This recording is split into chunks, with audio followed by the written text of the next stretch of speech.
These two girls go crazy over the hot cashier, but the MC is staring at what looks like a full-grown monkey behind the counter. He finds it gross, and let me tell you why. Haseon has this weird talent for spotting horrific creatures pretending to be human. Most of them are harmless background NPCs, but right after he leaves, that same cashier is eyeing him. Yeah, you can smell the trouble coming. Later, when Haseon is alone, 3 guys drop down right above him. He looks up, nearly dies on the spot in panic, apologizes for stuff he never did, and tries to escape, but nope, fate already hates him. Turns out the stranger is some Venom-type dude asking if Haseon can see through their disguises. Haseon never bothered wondering how or when these creatures learned his secret, but he panics first and runs for his life next. The Venom guy casually throws snakes and those Venom noodles bite into our boy before he even reacts. He feels every cell freezing from the poison. They call our boy weird name Bium and tell him to stop acting clueless and show his power. That's when Haseon snaps these idiots seriously jumped the wrong person. A giant tiger bursts out of nowhere, knocking Haseon off his feet. He wonders why God sends a tiger when he is clearly a cat person. Suddenly, a massive explosion hits, and the Venom dude finally realizes the monkey detective was right. This guy really does have an ancient seal spell. The tiger shifts back into a regular human and apologizes to Haseon for keeping him waiting, and then turns to attackers.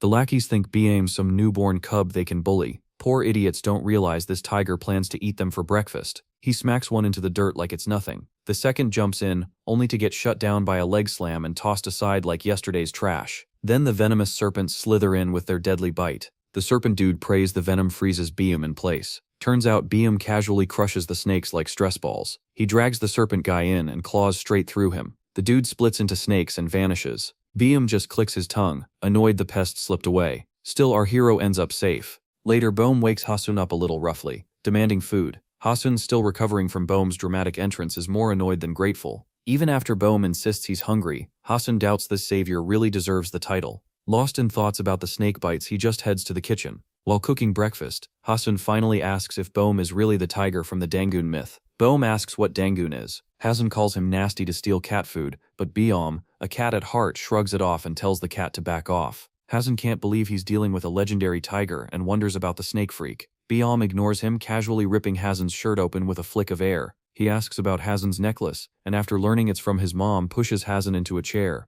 Biam warns that things are about to get tricky. Haseon lightly whacks him on the head, declaring he's fine as long as those claws stay away. The next day, a new kid named Lee Young shows up in Haseon's class. Everyone's chill about it, but Haseon looks troubled. So there's this bully named Mansu, who runs into Young by pure bad luck. Mansu even grabs Young's head, but Young still smiles. Mansu loses it, swings at Young, but bam, Young's real side comes out. Mansu freezes like he can't even process what just happened, while his goons stand there confused. Then Mansu grabs a chair and turns it on them and starts to beat the crap out of them. While Young rejoices, Sojin peeks in quietly and is shocked to see the chaos. She rushes outside to find Haseon, but before she can explain, Young pops up behind her asking if she's talking about him. Sojin stands frozen, probably still in a post-jump scare daze, but strangely, Haseon starts walking away. Young tags along like it's the most normal thing in the world, asking if he can crash at Haseon's place. Sejin, sharp as ever, hits Haseon with a major task he didn't even know was on his plate, and he just nods like it's fine. They split, patting themselves on the back for being responsible, but it's a total disaster waiting to happen. Later, Sejin walks alone when Young suddenly pops up behind her, asking if she really thinks she can escape after messing up his plan. Next thing she knows, she's standing on the window ledge of a tall, empty building, quietly calling Haseon for help, while Young stands right there. One wrong move and she's toast. You see, Young has an ability of mind control that keeps her frozen, and he was sent by the Yacha gang to catch Haseon. 3 more vagrants show up, and one of them tells Young that their focus should be on Haseon, not some girl. Right then, Haseon storms in and is taken aback to see Sojin about to fall. As she tips outside, she says her body's under Young's control. Our hero yells for her to hang on, while he goes after her. But he's a total introvert and doesn't even ask why they're being targeted. The vagrants watch from a distance, confused about how a weak guy like Haseon is keeping a beast like Biam in check. Meanwhile, Young is still losing it, unwilling to accept the situation. Our hero calls out to Young, questioning his sanity. Young yells back, wanting to see just how pathetic Haseon really is. Suddenly, Sojin slips out the window. As she falls, the vagrants and Haseon can only stare in shock. She hits the ground hard, and Young laughs while our boy collapses under the weight of losing her. Young turns to the senior vagrants, saying Haseon has no powers at all, and that the goon is gross for not even being able to back up his own nasty acts. Young snaps at them, angry that they've been belittling him since he started. He admits he only stuck around to figure out Haseon's powers, but now it's obvious the guy's just trash. Our hero jumps him from behind, but Young freezes him in place, warning he's not in the mood for any killing today. One vagrant grabs Young's arm, insisting they need Haseon without a scratch on him. This just fires Young up again, but the senior tries to calm him down, so Young takes control of the guy's body, making him twist his own neck and break the rest of it. The others shout in disbelief, and Young tells them to sit tight if they want to stand again. He then turns to our boy and chokes him until he can't breathe. But suddenly a vagrant behind Young bursts with dark energy, which gets sucked right into Haseon. No one knows how he's consuming that dark mist like it's nothing, but now he's overflowing with power. Finally, our hero snaps back to control, feeling that wild energy coursing through him. Young gets all hyped to finally face someone who's actually a challenge. Our hero charges, and Young blocks it with that same annoying swagger. But when our boy unleashes a big blast, Young spits blood and freaks out, questioning how Haseon broke free from his spell. He starts twisting his own arm, shocked that Haseon is fighting back with his own power. Haseon grabs him, furious about Suffojin, and says Young's gotta pay for what he did to her. Young just smirks, thinking Haseon has no idea he's about to lose everyone. Our hero smacks him so hard that Young, in pain, actually wonders when this loser got so strong.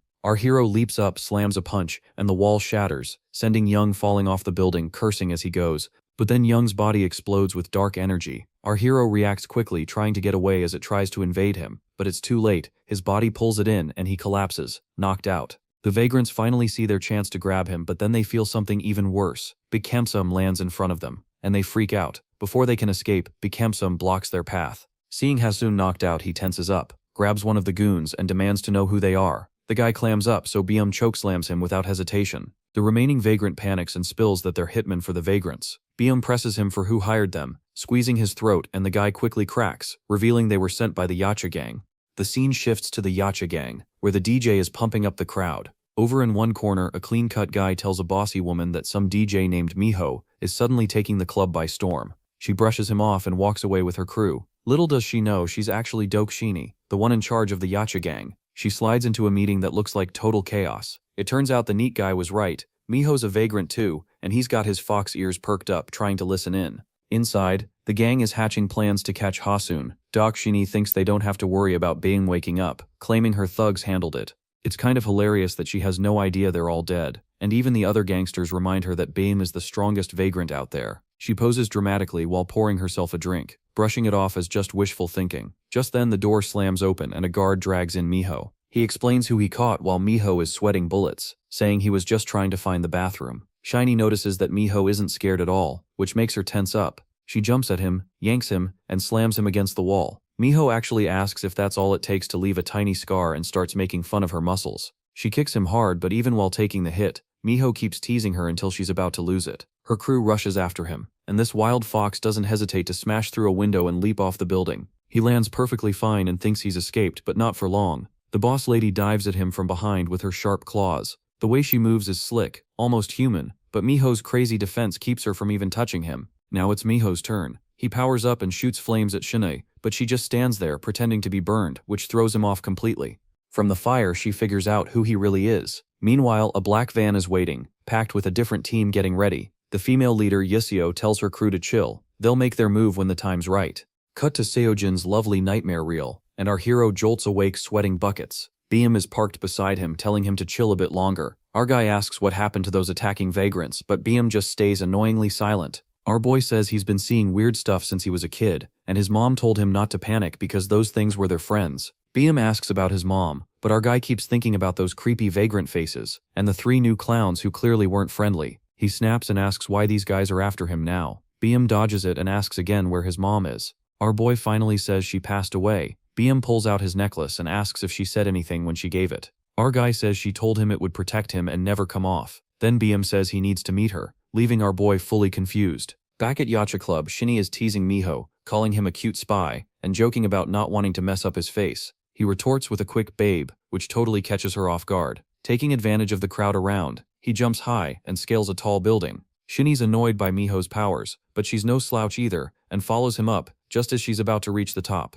Out of nowhere, Miho hits him with a fire square to the face, and blasts it with insane force. But she ducks midair and dodges it. Then Shinny takes a boxing stance and throws a punch aimed right at Miho's face. He's quick but can't avoid the next hit, and it lands hard. Miho realizes he's up against a serious opponent. With no options left, he flips back, but Shinny's right on his tail, targeting where he'll land. There's a huge boom as Yusio clears the area below, gearing up to jump into the fight. Meanwhile, Miho's head is spinning after taking that beastly hit. Shiny tells him he's only the second person to ever take her punch. Miho jokingly says he wants to meet the first person for real. She gets pumped, bulking up and tearing her shirt in the process. Miho gets into a defensive stance. For just a second, she blinks and sees Miho floating just out of her reach, which shocks her. Then he blasts fire at Shiny. She tries to block it, but the flames nearly scorch the entire rooftop. She ends up bruised and down on her knees, asking Miho when he landed in this world and why. Miho finally shows his true self and says he wants to find out exactly what her master wants. Turns out Shinny's also a vagrant, and she gets furious, but it's too late because Yuso and her crew show up,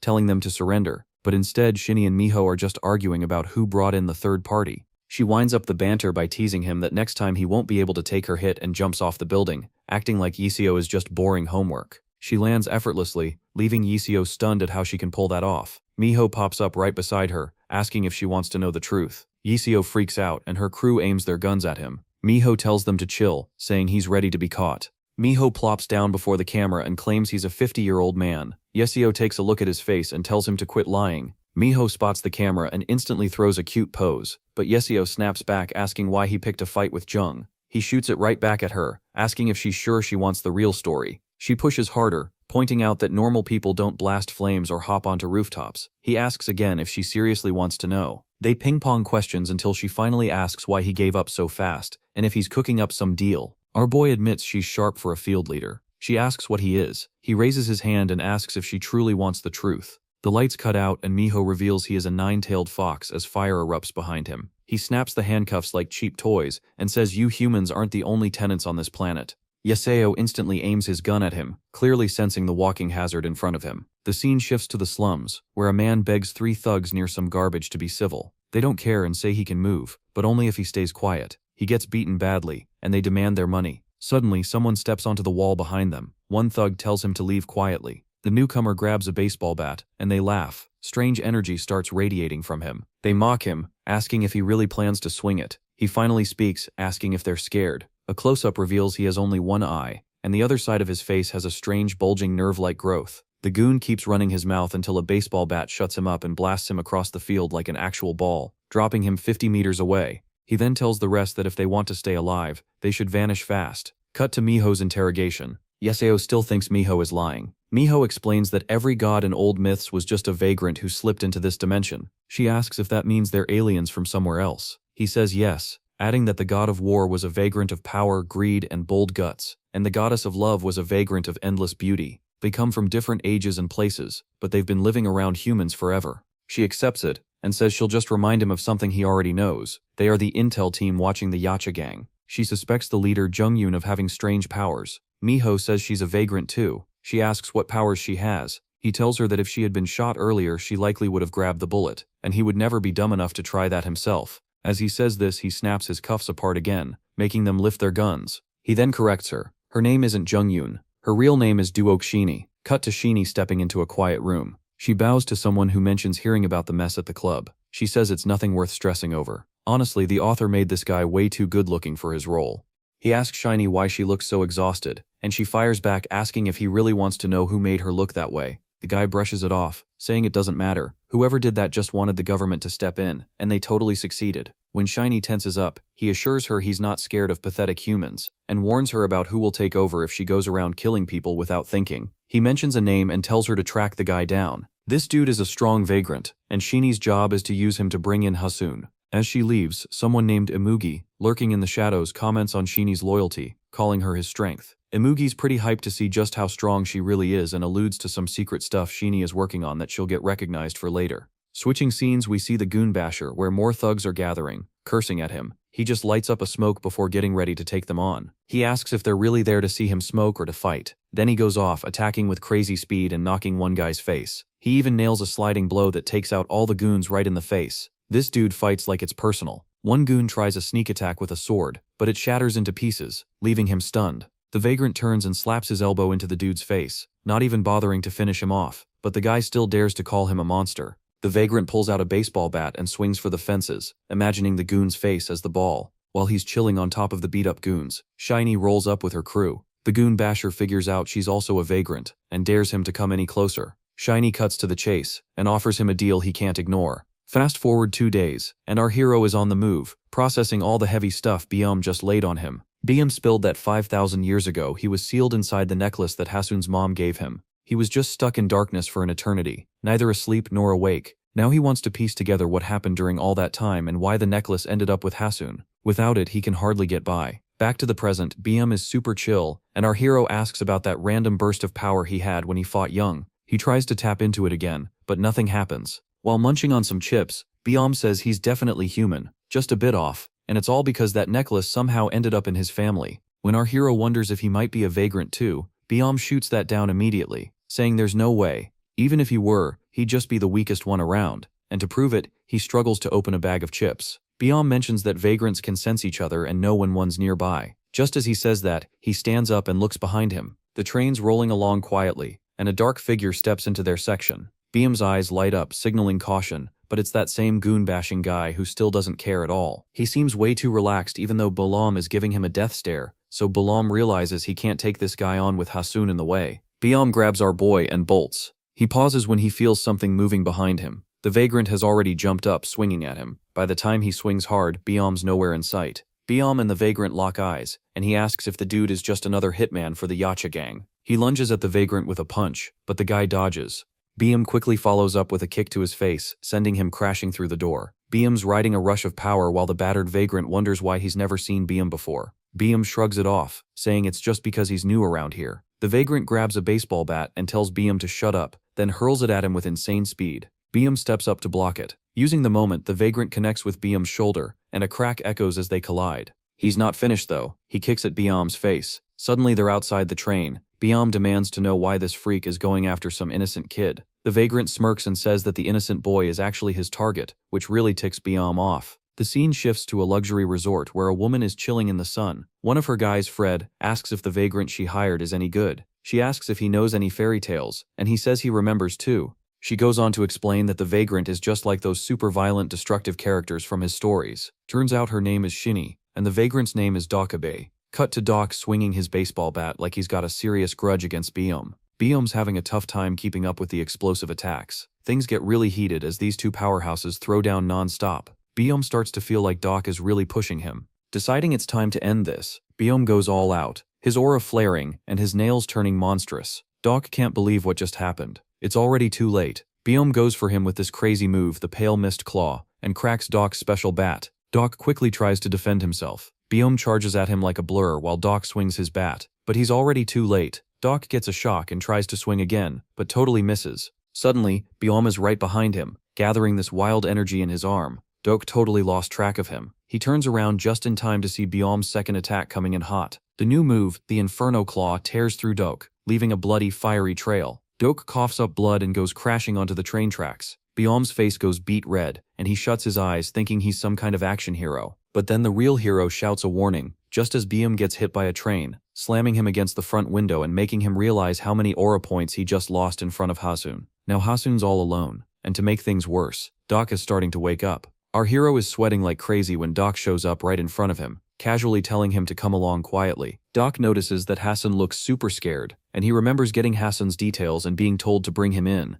Back then, people back home were acting strange. They knew something was up but only took a little peek, and even Shinny thought it was odd. Still, she told Doc that BM would be the main issue he'd have dragging the kid in. Now at the moment, Doc is just straight up stabbing Haseon in the shoulders. He's thinking about how this weak kid could ever be a threat. The dark mist around them starts acting funny again. Before Doc can even process it, he lands a hard punch on Haseon, who starts bleeding. Doc calls Jason for some backup. Haseon finally shows some fight and bites Doc's arm, but he gets smacked away like a volleyball and crashes to the ground. Panicking, Haseon tries to run, but Doc appears out of nowhere and hits him again, telling him to stop messing around and start walking. Outside the tunnel, BM jumps back with crazy speed, looking dead serious. Inside, Doc's dragging Haseon, who's crying about his bad luck and wondering why everyone seems to want him gone. However, as Haseon pulls on Doc's arm and yells, his eyes light up. Doc catches a glimpse of him leaking some weird energy and curses. But it's too late because Haseon makes his move. As BM gets closer, he feels a heavy energy and thinks maybe it's another stray, but this one feels off to him. Back with Doc, he's losing it and can't believe what's happening. His weapon drops, and he feels his joints cracking. As Haseon pushes his spell, Doc's bones break and he crumples to the floor, screaming. Haseon casts another spell and it dives into Doc's memories. Suddenly, he finds himself in a void, remembering when he wanted to help the sick and broken. He questions if he's even the same guy anymore. Back in reality, all the malice drains from his eyes.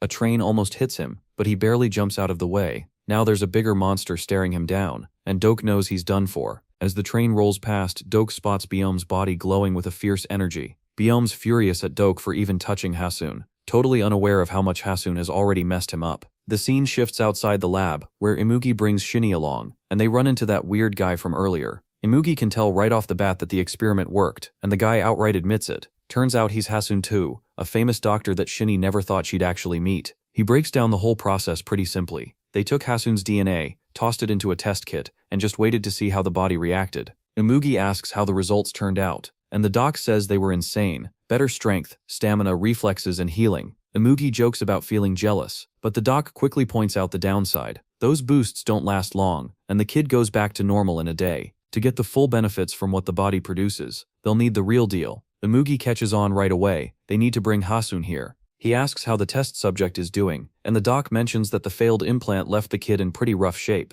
Imugi doesn't care and asks the doc to wake the kid up since he wants to say hi. The doc powers him up while complaining that in 2,000 years of research he's never seen anyone hold power like this, wondering if it's some kind of divine influence. Imugi cracks a joke, saying maybe it's a warning instead. Suddenly, the test subject wakes up in a rage, and Imugi's just standing there like he's been waiting for this moment. The guy starts spitting insults, and Imugi fires back, mentioning his awful mouth, hinting at some backstory. The guy's so furious he cracks the window and starts yelling about wanting to kill Imugi. The doc freaks out, but Imugi just smirks. The subject charges at Imugi, screaming like he thinks he's a god. Shinny's eyes light up and she jumps in right away, smashing him before he can reach Imugi. The lab goes crazy as she chases him down and he's surrounded by dark energy. Imugi just watches the chaos, disappointed because he was only looking for a solution, not a full-blown fight. Imugi starts to take off his gloves, raises his hand, and lightning zaps across his fingers. Before Shinny can react, he fires a blast at the subject that hits hard enough to turn him to smoke and ash. Shinny's left stunned by how quickly it all goes down. Imugi steps up to the massive hole he made with just one hit and says he's not a god, he's here to challenge them. While the enemies get ready to throw down,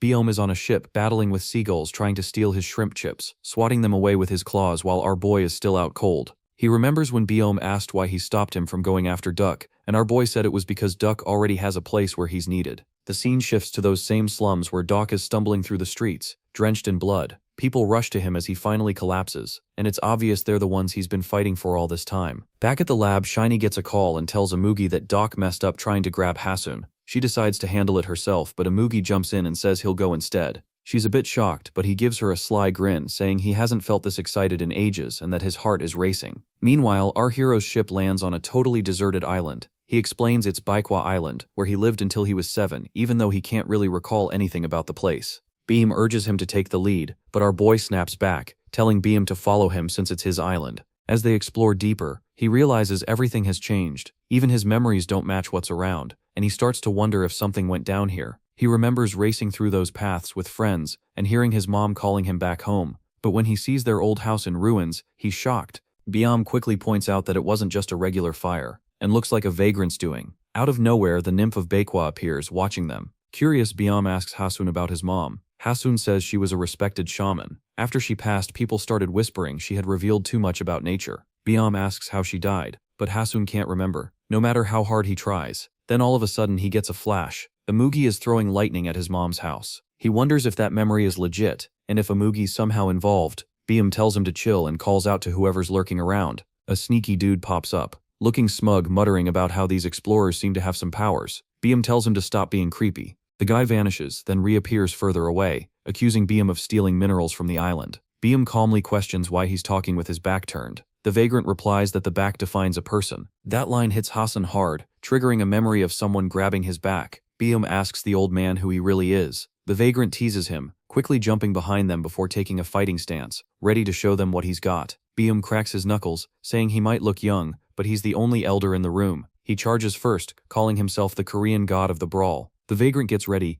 eager to see if the legends hold true. He swings, but Beam glides past and slips behind him. The old man grins, saying that's exactly where he wants him. He strikes again, but Beam keeps dodging, teasing him about being too slow. The vagrant gets annoyed and tries to slap him, but Beam avoids it. Eventually Beam lands a hit across his back, causing clear damage. The old man winces and admits he's starting to get who Beam is, but still mockingly says he expected more from those skinny legs. Beam freezes, irritated, and warns the old man that he's really not in a place to talk. He slashes twice at lightning speed and asks if that still feels weak, insisting the old man repeat what he said about his legs. Byum points out he can see the old man's moves before he even thinks of them. With the vagrant now bruised and stumbling, Byum steps up asking if he's ready to spill the beans on who he really is. The old man stays quiet for a moment, then his hand bursts with energy. Suddenly a massive stone structure shoots up from the ground and slams into Byum's face, sending him flying. The vagrant straightens up, grinning, and asks if they're still curious about his identity. More stone pillars erupt around them as he gets ready.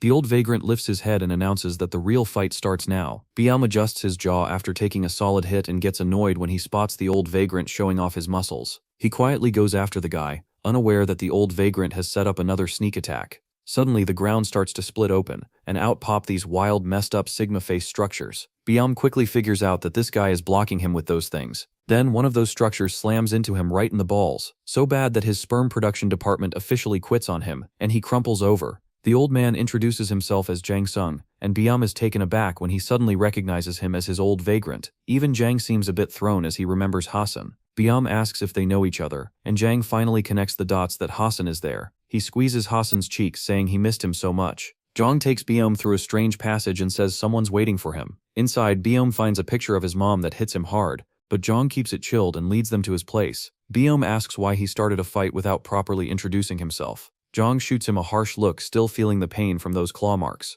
However, Jang lights up when he sees Haseon, finally feeling some relief after worrying for 10 years. Byum asks how his mom died, and Jang prompts him to remember the storm, the lightning strike, and some shady guy watching from afar. Then he fills in the blanks. Back in the day, his mom was involved with a dangerous guy, a wannabe dragon, and realized there was no way to stop him, so she focused on keeping her kids safe instead. She handed little Haseon a family necklace and made him promise to protect it. He didn't fully understand back then, but she had faith that he could handle whatever came next. Now Jang finally drops the name, the Amugi. Just hearing it sends chills down Byum's spine. Meanwhile, a scared vagrant is sprinting through a bunch of tall buildings, chased by Miho, who's calm but radiating power. Miho tells him to trust him, insisting he only wants to talk. The snake-faced vagrant collapses, bleeding and shaking. Miho demands to know where Byum is, the one he accidentally awakened as the poor guy keeps bleeding out.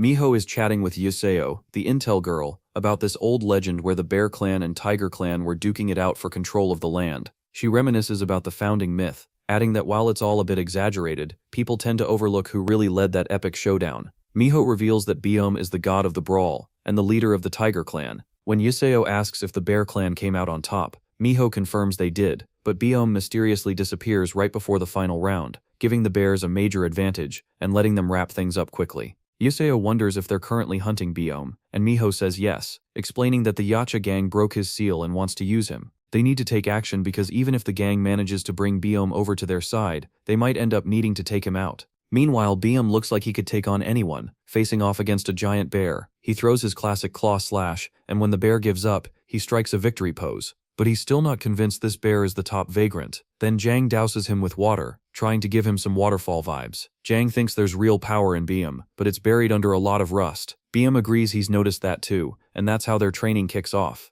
The first day is all about running. The first week involves light deadlifts, healthy food, and steady workouts. Byum realizes he needs to embrace this power while staying calm to manage it. But then thoughts of Sojin, Young, and Dok pop into his head, totally ruining his peace of mind. Suddenly, a dark memory hits him, an Amugi wrecking his home, and trash-talking the Bear Clan, calling it a burnt-out ruin. Back then, little Haseon wanted to rush into the flames, but someone held him back. Now his eyes flash red, and he's got this heavy feeling that something bad happened to Haseon. Jang quickly wraps Byum in a hug as he goes off from all that dark energy. Both of them realize the dead vagrant's power Haseon absorbed is messing with his mind. Jang can't believe this is really Haseon. He's giving off some serious raw rage. Byum keeps drawing in that dark energy until he's strong enough to break Jang's hold and lunges at Byum. Byum dodges just in time. Haseon strikes again, and Byum starts to wonder how he got so good all of a sudden. He grabs Haseon's arms and begs Jang to do something before Haseon completely loses control. But Jang's frozen, staring into Haseon's eyes, which aren't even his anymore.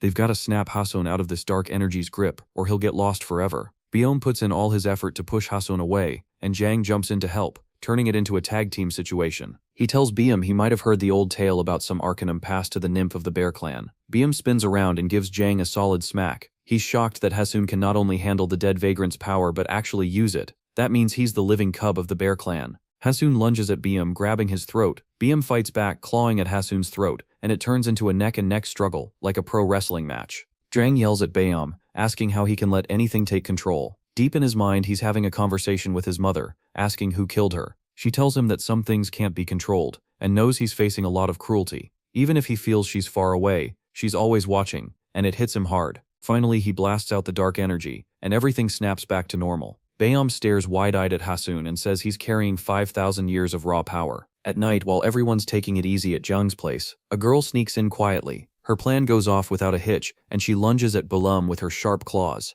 Just as she's about to land a hit, an explosion jolts Balum awake, leaving her a little disoriented. The goofy guy shows up, and the vagrant girl goes off on him for messing up her attack. Jang's freaking out, still wearing his eye mask and not able to see anything. Baeom is really ticked off. These attackers just wrecked his awesome dream. He warns them that they won't make it back alive. Meanwhile, outside, our hero is grinding away training against tall structures. He suddenly realizes all this chaos is happening because he's from the Bear clan. Just then, someone attacks him out of nowhere, but thankfully he manages to block it. Another enemy closes in behind him, trapping him. A third guy rolls in with a flaming hand and blasts fire at our hero, who ducks just in time. This beast, a vagrant, looks down at him with a mix of pity and amusement. One of his buddies wants to take Haseon, and our hero is confused about who these guys even are. He decides to face them solo, but one vagrant decides to take a swing at him to test his strength. Back at Jang's house, Jang is holding his own and seems to be taking down the big guy with little effort. The girl notices him, but Baeom jumps in, landing some serious damage on her. It turns out she has some crazy healing powers. She warns Baeom that he's picking a fight with the wrong person. Baeom's losing it, asking about Haseon and putting the pieces together that they might be Yacha lackeys. The girl isn't flattered by his compliment, and says they're actually a bunch of assassins. Baeom figures that if they've got a girl with regeneration and a dude who brushes off punches, they must be a distraction to kidnap Haseon. Things are heating up now. Meanwhile, Haseon is barely keeping up as his opponent, who's like a living lightning bolt, throws punches and kicks. He struggles to dodge. The guy even snaps a selfie while landing a kick right to Haseon's face. Our hero is at a loss on how to handle this weirdo. Another vagrant steps in, telling the other to take a breather while he takes his turn beating Haseon up. Our hero wonders what he did to deserve this shift. As the vagrant swings his sharp claws about to strike, our boy plans to use Young's powers. Out of nowhere, the attacker glitches out. His buddy tells him to stop fooling around, but then the vagrant suddenly snaps every bone in his body and crumples to the floor. Our guy powers up, leaving the other vagrant in shock. But our hero knows this one won't play nice, even with powers, because he's super fast. The vagrant charges and our boy grabs his leg, blocking him, and then lands a hard hit right on his head, sending him crashing down. It feels like he's gliding, and he turns to the last vagrant, daring him to take a shot. They're trying to figure out how Haseon's powers really work. He can pull people in and use their abilities at the same time, which is exactly why Amugi wants him. While the vagrant attacks, we dash into Jang's house, where Baeom is laying into the sassy vagrant without holding back. Jang jumps in, throws a rock at Baldy, and sends him flying. The attackers are starting to sweat. The healer girl gives Baldy a boost, and he suddenly looms over Baeom and Jang. She tells him to take out Jang first. Back with our main guy, he's playing it smart until he sees an opening and starts whacking the vagrant, making him look foolish. But Haseon's getting worn out quickly. The vagrant takes notice and hits hard, landing some serious damage. He comes from behind and wraps chains around Haseon. When our hero drops helplessly, the vagrant slams his claw beside him and asks if taking him out now will make the stolen powers come out to play. The boss tells him to back off, but the vagrant claims he's done with Imugi. The boss tells him to stop with the drama, but the vagrant pulls out his weapon, announcing his rebellion. Meanwhile, back at home, Baldy's gone wild but gets quickly humbled by a team combo. The healer calls him a trash fighter and tries to buff him again. Baeom scoops her up mid-spell and tells her that even a vagrant can't survive a beheading. She's shocked, but her moment's cut short because she's already out of the game. Back to our hero. The vagrant attackers start brawling with each other. The boss gathers power for a punch to put his junior in his place, but the rebel dodges mid-air. Another punch comes in and knocks him down. The boss reminds him that he made his choice and turns his attention to our main guy. Suddenly, power surges into him and freezes him in place. The rebel vagrant has used a power just like Young's. Then he strolls over to our hero, who's lying there like he's on a break from his main character duties. He grabs Haseon's hair and claims he's his new partner, warning that if he tries anything smart, he'll be picking his tendons off the floor. Out of nowhere, a huge monstrous hand comes down and just snaps the vagrant's neck. Back at Jang's place, Baeom and Jang are totally shocked by this surprise attack in the middle of the night. Baeom asks about Haseon, and the old man thinks they should check on him but believes he's doing fine. Then dark energy starts leaking out of the dead vagrants. The old man can't wrap his head around the fact that Haseon is absorbing it, wondering what's happening outside. Outside, the rebel vagrant gets squashed by the boss's hit. He can't believe his skill didn't work against the boss. The boss, full of demonic energy, laughs at how pathetic the rebel's earlier skills were compared to his true power. He grabs the rebel by the face, and the vagrant is shaking in fear. Once he kills him, all that dark energy gets sucked right into our hero. The boss is shocked. Energy starts swirling around our hero like a tornado, and he begins to transform into a vagrant. The boss yells if there's more energy to suck up, but our hero just stares him down, fearless. His body begins to heal, and his fists turn to iron. He wonders where these new powers are coming from. The boss, now annoyed and worried, sees our hero roar and charge at him mid-attack. Meanwhile, Biome and Jang are running toward our boy, hoping he's okay. But then the clash ends badly, leaving our hero down for the count. The boss gives him props for managing to do some damage. Our hero writhes in pain as the boss grabs him, lecturing that vagrants run on a whole different energy level. He tells him to stop struggling and give up, reminding him Amugi is waiting. Hearing about Amugi gets our boy fired up, and he roars while grabbing the boss's arm. The boss snaps, claiming that Haseon is still weak even at full power. Looking aside, he sees daggers floating in the air aimed right at him. Now the boss is begging our hero to knock it off. The daggers hit, piercing him, but he still manages to slam them away with a powerful burst. He boasts about being invincible and tells our hero to quit resisting. Our boy is also building up aura. He snatches a dagger and puts all his energy into a single strike, landing some serious damage. But the boss isn't done yet. He lashes out with chains that surprisingly hit nothing. Out of nowhere, our hero is in the boss's face and lands a massive blow that shatters it. Stepping on him, our hero keeps the dagger buried and starts punching with sheer force. Blood flies everywhere as he relentlessly beats down the boss, his fingers almost breaking but saved by insane regeneration. The crafty boss laughs, daring our hero to think this is the end. But as our hero realizes he's in control, he slams the boss's head with a crackling force. He screams for him to die and keeps pounding away. Biome and Jang are frozen right behind him, and Biome asks the old man who this kid really is. The boss's head is practically a puddle now, and Haseon's face is covered in blood. Even Biome is starting to get scared of our hero. The scene switches to Doc chilling in the slums, leaning against the wall and thinking about what Haseon said about family and the people he's supposed to protect. Suddenly, the door to his place swings open, and a guy tells him someone's outside waiting. When Doc checks it out, he gets hit with bad news. Our supervillain Imugi shows up and casually asks where Haseon is. Doc confidently says he has no idea. He can't go after him because he's hurt. Imugi cools down and asks one more thing. Why is he rounding up all the vagrants here? Doc looks worried and says they're just lost souls with no direction. Imugi smirks and says that's exactly the problem. Each vagrant needs a job that matches their powers. Doc doesn't get what he's on about. Imugi, being all cocky, says he's taking them all and giving them something worthwhile to do. Doc realizes his situation is pretty grim. Then a bunch of goofy vagrants show up, making it easy for Imugi to swoop in. Doc pleads with Imugi to back off.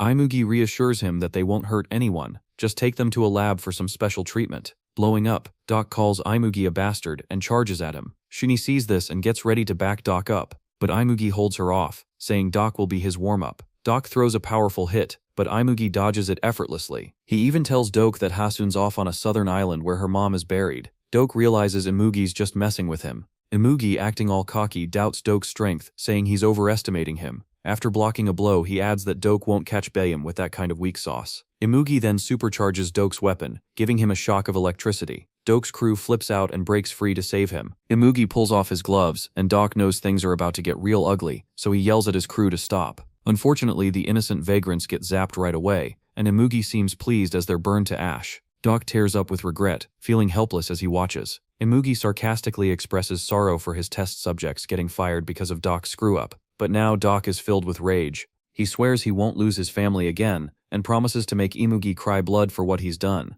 Doc powers up and Imugi's eyes widen at his new look. Doc sprouts a horn and goes into a berserk mode, but Imugi doesn't care. He drops a brutal line while taking a hit, saying Doc never really had a family. He's just another vagrant, tossed aside like trash. Then he lifts his fist, ready to hit back like it's no big deal.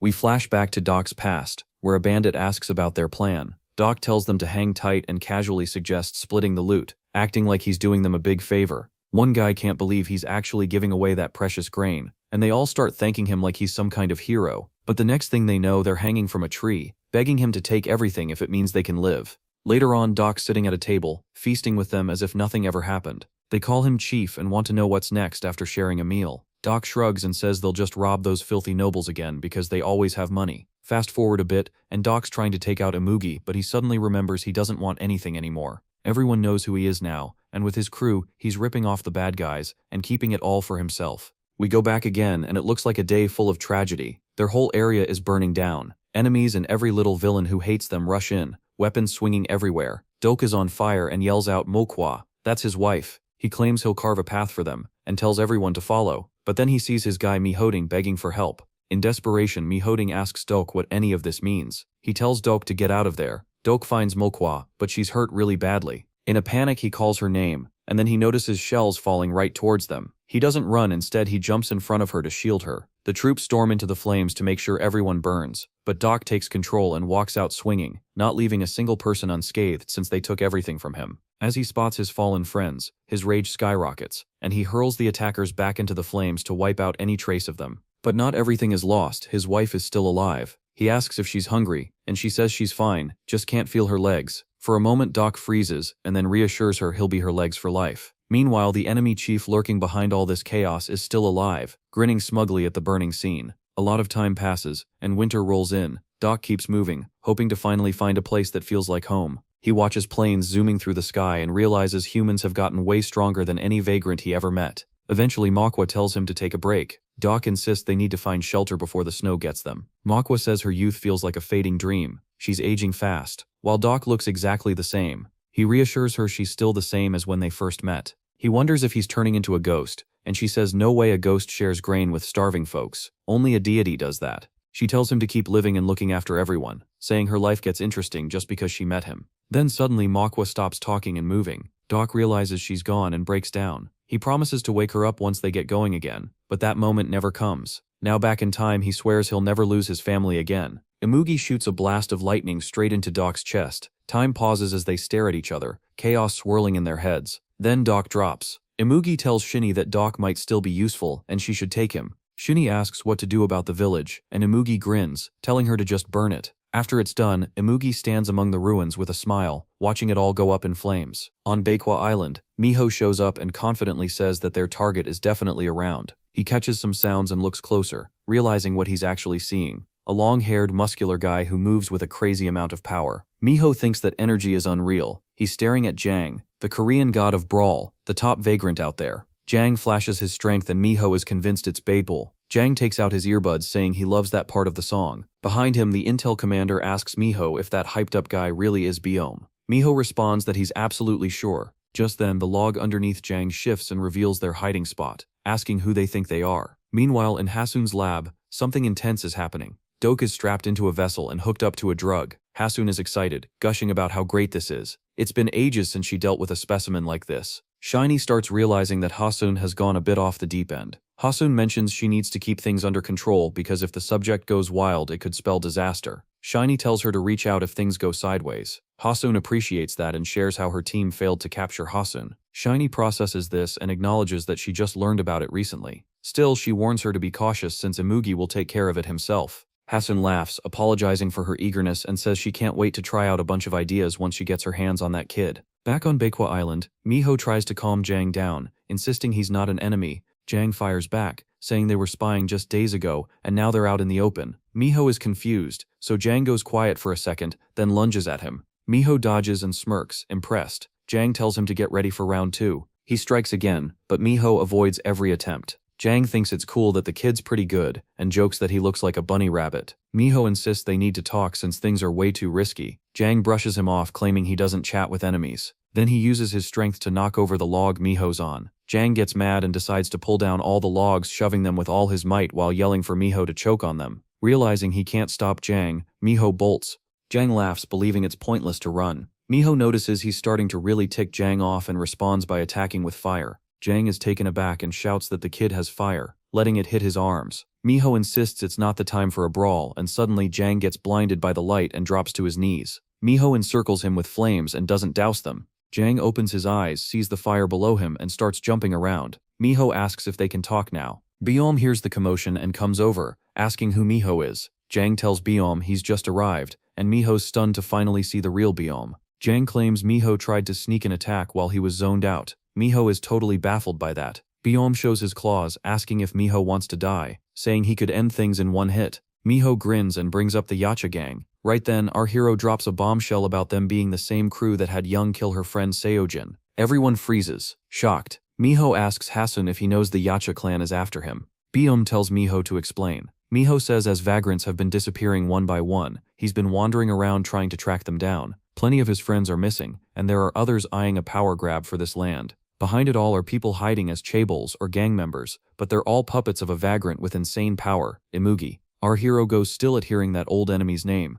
When they get to Jang's place, the old man tells Miho that Biome is the final obstacle in Imugi's way. Miho thinks it's crazy how Imugi sees Biome as just this last wall before his big dream is within reach. Inside, Biome's soaking up all the attention, and Miho can't figure out how that guy got so strong. Jang adds that Haseon is actually the missing piece of the whole situation. Haseon says once Imugi gets his absorption ability, he'll take out Biome without even thinking twice. Jang explains that if Imugi gains Biome's power, no one will stand a chance against him. Miho pipes up and says he's not backing down this time. No matter what happens, even if it means facing death, he'll fight till the end. Jang notices how much Haseon has changed since the day she lost her mom. But even then, he tells her that Imugi is already stronger than anyone there. Haseon asks if that's supposed to include Biome. Just then, both Biome and Miho sense something rushing at them. Out of nowhere, these strange creatures attack. Jang grumbles, annoyed that they just finished fixing the house. The guys pull out their claws and charge after the monsters, and Shinny shows up, acting all tough like she can handle it by herself. Miho can't believe she came alone. Then another voice cuts in. It's Imugi. He's grinning, calling them idiots. To him, the night is perfect for rewriting history. Haseon sees Imugi and instantly realizes he's the guy who caused her mom's death. Imugi brushes past her and says they've got a special gift for them. When Mugiho sees the creatures, it hits him hard. Those are actually his old friends, and they've been turned into Imugi's lab rats. Mugiho calls out to Black Tiger, but Black Tiger snaps back at him. Imugi just laughs and unleashes a wave of energy, treating the whole thing like a sweet reunion. The blast obliterates Mugiho's friend right in front of him, and he's left frozen in shock. Imugi mocks him, asking for his friend's name. While the other minions rush Miho, the place fills up with these twisted creatures, and they overwhelm him fast. But Biome jumps in with sharp, clean strikes, cutting through the minions. Jang dives in too, with his statue smashing enemies left and right. Miho charges in as well, punching and throwing strikes fueled by rage. Watching Miho fight tirelessly, Imugi grins and even gives him props for his bravery. But when Miho tries to absorb the minions' power, nothing happens. Turns out Haseon, who made these test subjects, made sure Haseon couldn't absorb them at all. Imugi, wanting to raise the stakes, calls out the next monster. He's excited because he finally knows what's coming next. Then the same serpent monster shows up. As soon as Imugi tells it to go, it shoots its snakes at Miho, biting him instantly. The monster is pumped about it, saying he's been itching to kill Haseon, but Imugi promised him something better if he let her live. Right then, Imugi blasts the serpent monster, claiming he just wants to give it a new life. The blast turns the creature to ashes right in front of Miho. The vagrant dies in the most pathetic way, and all that energy gets sucked right into our hero. Pain rips through him as the poison spreads. He feels every toxin burning inside him. Jang and Biome are freaking out, while Imugi watches with pure joy. Imugi tells Shinny to grab Haseon, and she doesn't even hesitate before going for it. Meanwhile, Miho is sitting there feeling sorry for himself, apologizing to his dead friend for letting him down. The old Jang yells at Miho to snap out of it and protect Haseon. Finally, Miho gets his act together and vows that those guys will regret what they've done. Shinny leaps at Miho, but he throws up his Miho art in a fiery wall just in time. She calls him a damn firefox and warns him that his little tricks won't fly with her. And just like that, the fight breaks out between Miho and Shinny. Miho's heated, ready to torch her and all of her friends. While that's going down, Jang grabs Haseon and hightails it out of there. Shinny laughs, saying Miho looks pretty sexy when he's angry. Miho throws a question at her about how she can be okay with her friends dying. Shinny just smirks back, saying she doesn't care since in this world only the strong survive. Miho notices she's gone from trying to be a tough boxer to just plain crazy. He mocks her, saying it's her last chance to use her powers, and she better enjoy it while she can, and she fires back by calling him Baby Fox. This is where things really kick off. She hurls a heavy punch, and Miho barely blocks it, stunned by the sheer power behind it. Shinny doesn't hold back. She follows up with a nasty leg slam, and Miho finds himself stuck defending non-stop, getting knocked around. Shinny is cackling like a total maniac. She swings again, knocking Miho off balance, and when he drops, she jumps right on him for another hit. Annoyed and out of breath, Miho realizes he can't just keep running. It's time to fight back. He powers up, his eyes glowing red, and his whole demeanor shifts to something wild. He's clearly using everything he's got left. With a laugh, he pulls out the Miho art called Howling Amber Blade, transforming into something more beast than human. He roars that he'll burn everything in his path. He shoots upward, daggers forming in his hands as a shockwave erupts. Shinny stumbles back, furious and surprised, but it's too late. Miho is all over her with those daggers, hitting her from every angle. She's furious now, but still taking some hits. Miho keeps the heat on, but she kicks at his face. He's too quick, ducking under it and striking back. They face off again, both determined. Miho charges in again, but this time, Shini grabs his arm. He struggles against her grip, but it feels like steel. She laughs, pleased she finally has him, and dares him to escape. Miho challenges her to try, but she slams her forehead into him, throwing him to the ground. She tells him to get back up, clearly eager to see what else he's got. Running low on energy and covered in blood, Miho sees Imugi step in, who can't help but comment on how this feels like déjà vu. Imugi reminisces about the old year of the snake and chuckles smugly. Miho looks worried as Imugi brings up a blood-soaked limping fox from 500 years ago that Miho can't believe he remembers. He recalls the monster hunt that wrecked the city, led by none other than Imugi. Imugi says it took them ages to move past that.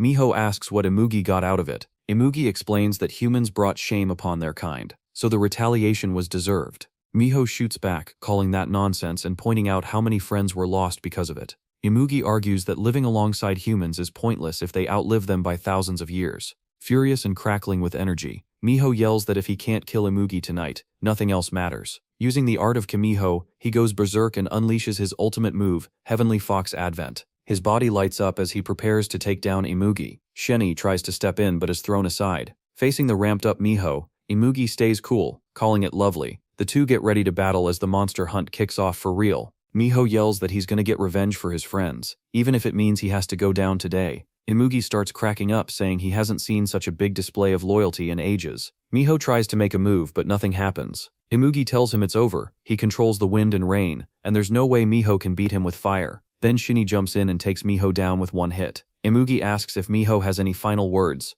Out of nowhere, Dang shows up behind Imugi, shouting for him to stop. Meanwhile, Shini flies up behind Jang, trash-talking him like he's useless. When Jang turns to see the mess he got into, Imugi zaps him with lightning, and Jang goes down screaming in pain. Imugi laughs and tells Jang to crawl back into his corner, just like when he messed up Haseon's mom and stomped on Jang's skull. He plans to finish Jang off and take Haseon for himself. Jang can only curse back, but Imugi gets distracted and notices Bingham is already charging at him. Bingham lands a punch right on Imugi's face. Suddenly Shini yells at Bingham, claiming she's his real rival, not Imugi. Bingham isn't having it. He takes her out with a super fast blow, saying he doesn't have time to deal with her too. He slams her down, wrecking her face like it's nothing. Now Bingham grabs Shini's horn, and Imugi's shocked by his power. Imugi throws the horn back at her, but then he breaks into wild laughter for some reason. The next moment he realizes Biome is already on him again. Biome keeps throwing punches, asking if Imugi still finds any of this funny, or if he thinks it's just some game. He sneaks behind Imugi and slashes his back with razor-sharp claws. Imugi can't believe how fast Biome is moving. No time to think though, because Biome's attacking again. Imugi shoots out lightning, creating a huge explosion. For a second, Imugi thinks he's finally hurt him, but that grin disappears the instant he senses Biome right behind him. Before he can even react, a claw slices through his ear and rips right into him. Blood streams down Imugi's face as Biome, with steely determination in his eyes, declares he might finally shut Imugi up. But Imugi just laughs, saying that even after being locked away for so long, Biome is still scary. Biome wonders if he's met Imugi before. Imugi, covered in blood and still chuckling, tells him to look closer and remember. Biome starts piecing it together that Imugi used to be the Bear Clan's guardian. Imugi presses him to make sure he remembers. Biome confirms that he does, adding that Imugi was useless back then too. Suddenly a bright pulse appears in front of Biome. Imugi instantly gets restored as dark energy explodes from him. He reminisces about how Biome was once seen as the strongest but still lost, leaving only stories behind. Imugi rises into the air, enveloped in darkness. The hole Biome punched in him seals up like it was never there.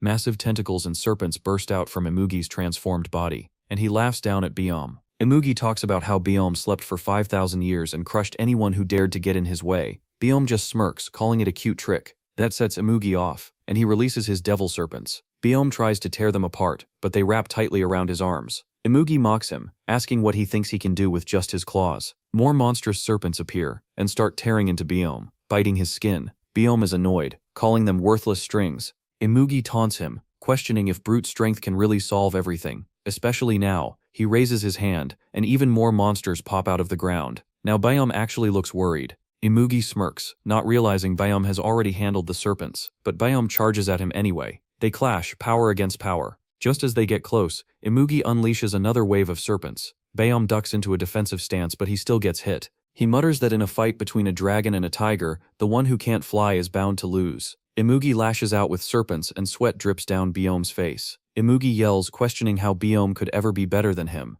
Biome's eyes flicker yellow, and Imugi screams for him to die. Lightning strikes, nearly overwhelming him. Biome hits the ground but then gets lifted by a serpent around his neck. Imugi asks why she chose such a mediocre pawn, laughing coldly and calling Biome a loser with an inferiority complex. Biome responds by crushing the serpents. Imugi totally loses it, demanding to know what that was all about. He tightens the coil, vowing to make Biome beg for death before he slams him into the ground with brutal force. Pain erupts in Biome's body. Imugi pummels him non-stop, shouting for him to give up. More serpents dig into Biome's flesh. Even Biome can feel himself fading. Imugi slams him into the earth again, glaring down with vicious eyes. He loosens the serpents and sends one for Biome's throat, convinced he's already won. He calls it Biome's punishment, and summons thunder once more. Lightning crashes down, creating a huge explosion. Imugi laughs, insisting that all that talk was pointless, and pulls the serpents back as smoke rises. In the haze, Imugi is confused about what's happening until suddenly, one serpent gets ripped apart.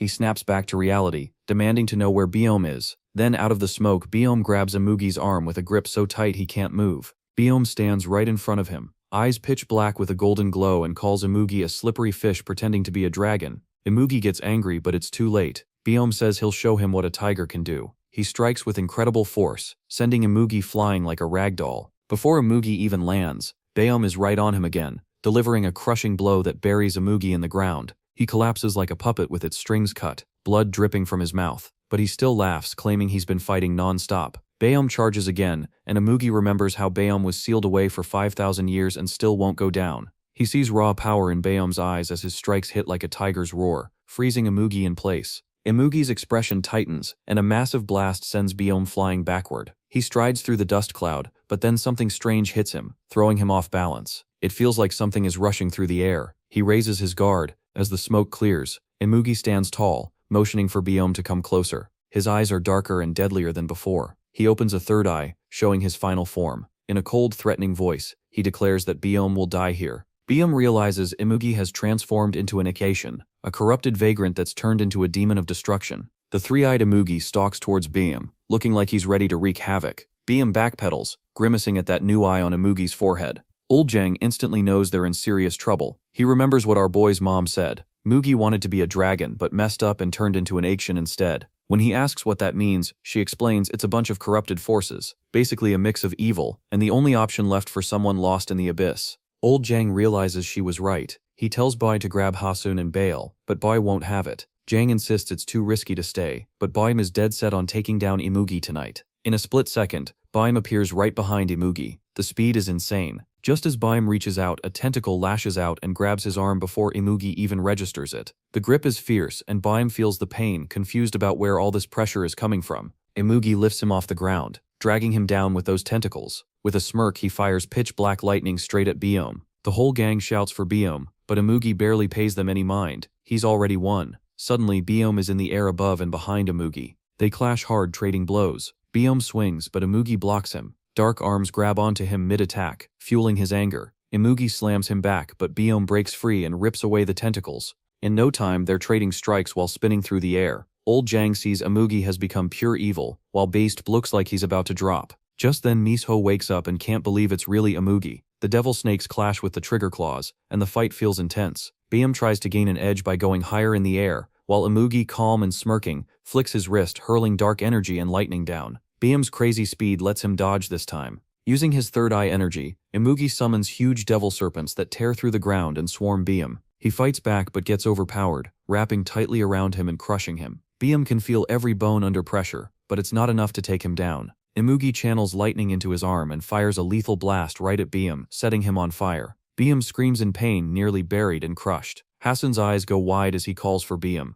Through the smoke, Biome realizes he's lost so much blood he can barely move. Imugi hovers above him, mocking his earlier bravado, claiming he's not the Imugi Biome once knew. He raises his arm to summon red lightning. The clouds crackle with energy, ready to strike, and this time, Imugi looks like he's about to finish Biome off for good, unleashing all that energy. Out of nowhere, Old Jang leaps in, tossing wooden statues into the air to block the attack. He yells for Biome to pull it together, saying he's bought him a bit of time. Biome can barely get himself to move. Jang is running on fumes, pleading for Biome to get back up. Meanwhile, Imugi cranks the lightning to max, pouring every bit of energy into it. Old Jang stands his ground, determined not to let his loved ones go down. Haseon remembers he's a hero and coils chains to attack Imugi. Jang tries to stop him, but it's too late. Imugi turns his attention towards Jang. In that moment, Byum finally rises, fully powered up and ready for round 2. Jang's yelling for Byum to help Haseon, but Byum isn't falling for it. Imugi changes into an Ikshin. Meanwhile, our hero's trying to choke Imugi out, holding him down for Byum to strike. Imugi fires off an energy blast, but our guy hangs on and yells at Byum to move it. Finally, Byum lets out a massive roar, but old Jang is shocked. Byum isn't rushing in to save Haseon. He's aiming to take out Imugi. Imugi whips his tentacles around, slamming both Jang and Byum to the ground, but Jang isn't backing down. Imugi gathers up another lightning spell, crazy confident he'll finish them all off in one hit. The lightning strikes and everything in its way gets wrecked. Smoke fills the area, and Jang gets hit hard, collapsing and zoning out. Imugi smirks for a second, but Haseon is still hanging on, and Byum's ready with his claws. It's a wild last stand. Our hero shouts for Byum to go for it, but those annoying tentacles have him locked down again. Byum struggles to break free. Nothing is ever easy, but then out of nowhere, he tears through those tentacles and charges like a dark tiger going straight for Imugi. Amid all this chaos, our guy's still hanging on to Imugi like a little monkey. Imugi finally loses it, unleashing his full power, making it impossible for our hero to hold on.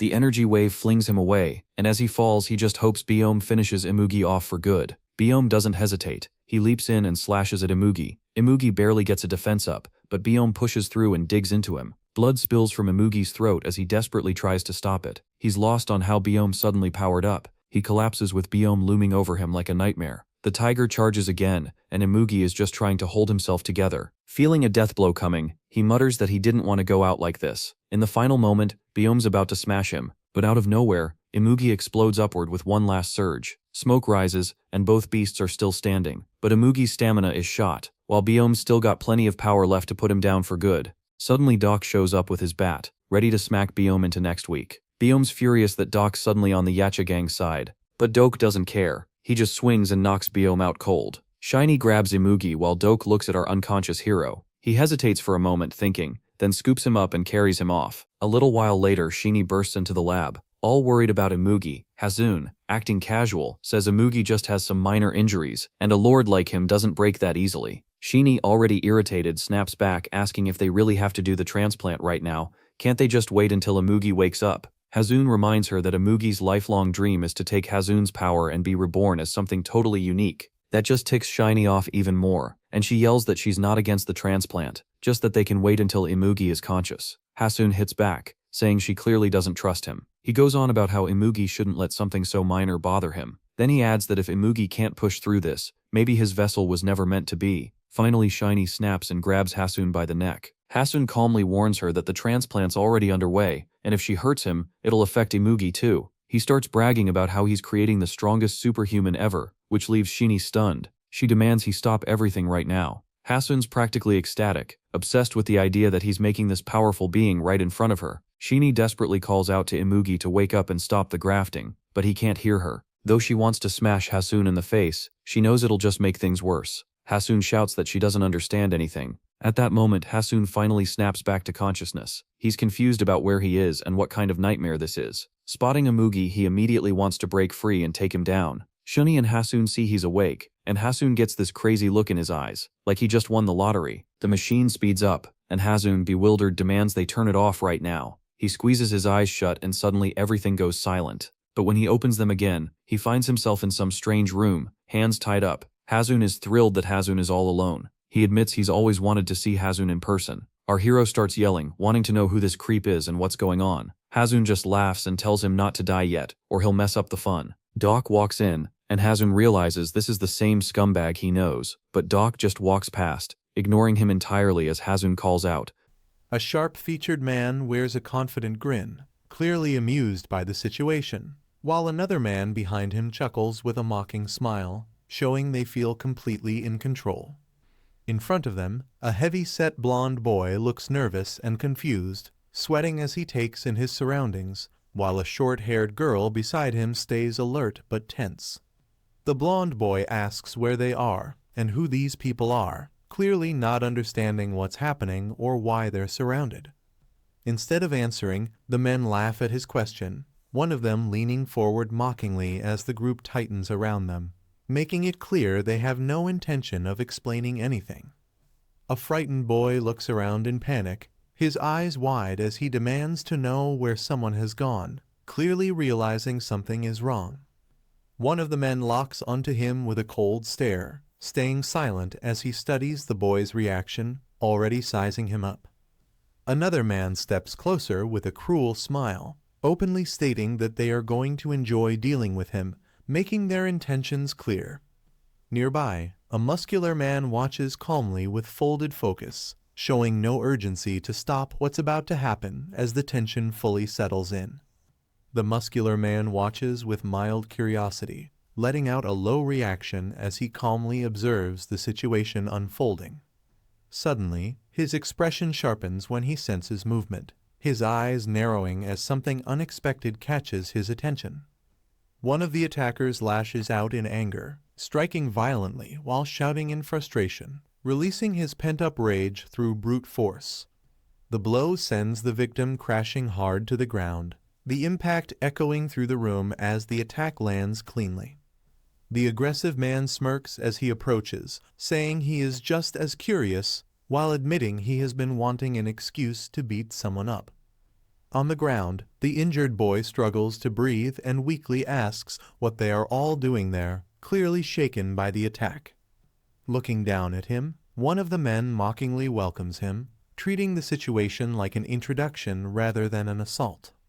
Stepping forward, the leader declares that the boy is now part of Class 13, as the group closes in and the tension fully settles. Lying on the floor, the boy clenches his teeth in confusion and repeats the name in disbelief, clearly not understanding what Class 13 even means. Still trying to process everything, he asks why this place is called a school and what they are supposed to be learning there. One of the men grins coldly and answers that they do learn a few things, using a cruel example to make his point clear. Leaning closer with a mocking chuckle, he adds that there is no graduation here, making it clear that once you enter, there is no escape.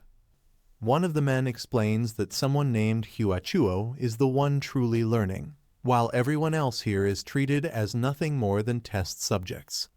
He describes their lives as lab rats locked behind iron bars, forced to keep going until they eventually die without any escape. As the boy struggles to stand, another man steps forward and bluntly states that Class 13 is the lowest rank among them all, setting their position clearly. With a smug grin, the leader cuts the talk short and tells the boy to fall in line and get along, making it clear resistance is pointless. One of the men chuckles and calls out to the girl named Lita, casually placing a hand on her shoulder and telling her to check the boy. The boy reacts in shock, his eyes widening as he realizes something unexpected is happening in front of him.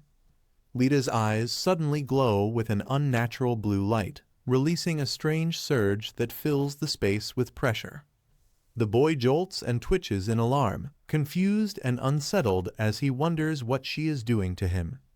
Lita's glowing eye intensifies as a strange force surges outward, signaling that her ability is fully activating. The boy winces in pain and discomfort, his body reacting violently as nausea and dizziness overwhelm him. While maintaining control, Lita evaluates him calmly, noting his mental resistance and physical flexibility as the scan continues. Watching the results with interest, another observer reacts with mild surprise, clearly intrigued by what Lita has discovered. Lita continues her scan and lists multiple abilities one after another, including weapon summoning, telekinesis, regeneration, and body hardening, forcing the others to stop and listen. Struggling to breathe, the boy panics internally, realizing she is somehow reading his powers while his body still hasn't recovered. One of the men reacts in disbelief, questioning how someone could possess so many abilities at once. The leader glances at Lita with interest and asks if she is certain about her assessment, clearly starting to see the boy in a new light. Lita pauses mid-scan as the others react in disbelief, expecting even more abilities to be revealed. Her glowing eye flickers briefly before she goes silent, signaling the scan has reached its limit. She calmly states that she misread earlier and confirms there are no additional abilities beyond what she already listed. Watching this unfold, the leader grins with clear interest, remarking that the boy might actually be useful after all. One of the men laughs it off, mocking Tabasa, while complaining that he keeps getting pushed aside during the discussion. Growing impatient, he grabs the boy by the collar and demands to know who he really is. Another man snarls in irritation as the tension spikes, clearly annoyed by how things are unfolding. The boy finally shouts back, insisting he needs to see Huachuo and arguing there is no reason for him to be used for experiments. The boy is slammed down hard, crying out as his body hits the floor with force. Nearby, the muscular man stiffens slightly while Lita watches from behind, sensing the situation escalating. The attacker snarls that no one escapes this place and claims the boy is nothing special, asserting his dominance. Enraged, he charges in and beats the boy again, accusing him of acting superior as the blows land one after another. The attacker mocks the boy, asking if he is scared, but suddenly freezes as something shifts in the air. Nearby debris and an overturned desk loom in the background, emphasizing the heavy tension filling the room. Despite the pain, the boy slowly forces himself back up and challenges the attacker, questioning if he really thinks he is stronger. Stunned by the response, the attacker yells in rage, clearly shocked that the boy still has the nerve to talk back. As the tension peaks, the boy's eyes suddenly glow, chains snapping into place around his arms as his power activates without warning. In a burst of speed, he lunges forward, dragging the chains through the air and shocking everyone who witnesses the sudden counterattack. One of the men screams in rage, realizing too late that the boy has turned the situation around and is striking back. The boy charges past them in a blur, chains whipping forward as his movement leaves the group stunned by his sudden show of strength. As the attacker lunges again, the boy's eyes suddenly glow red, and a violent surge of power erupts, forcing his enemy to recoil in shock. The pressure intensifies as the boy focuses, his gaze locking in while the unseen force tightens, overwhelming the attacker completely. In moments, the tables turn, the attacker is lifted and choked mid-air, realizing too late that he has lost control of the fight. The boy watches coldly as the man collapses, mocked by the others, silently vowing to become stronger after surviving yet another attempt on his life. Bruised and kneeling on the ground, the boy swears silently that everyone who looked down on him will eventually pay for it. Watching him from above, the leader smirks and coldly tells him that whatever fate awaits, he deserves it.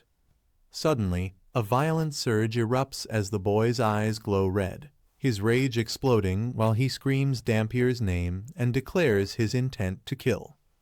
Overwhelmed by the presence invading his mind, he clutches his head and roars for it to get out, barely holding himself together as the power runs wild. A violent surge erupts as power floods the room, the air warping when the attacker's eyes flash with intense energy. In response, the boy's eyes glow sharply, signaling that something dangerous has awakened inside him. The two lock gazes, their powers colliding silently as tension spikes to its peak. In that instant, it becomes clear this is no longer a one-sided beating, but the beginning of a real confrontation. A foot slams down hard, cracking the ground. The sudden impact shows someone stepping forward with force and intent. The man raises his hand near his face, his blue eyes sharp and focused. He reflects on how people who were once bullied often turn into bullies themselves. The opponent's eye widens in shock.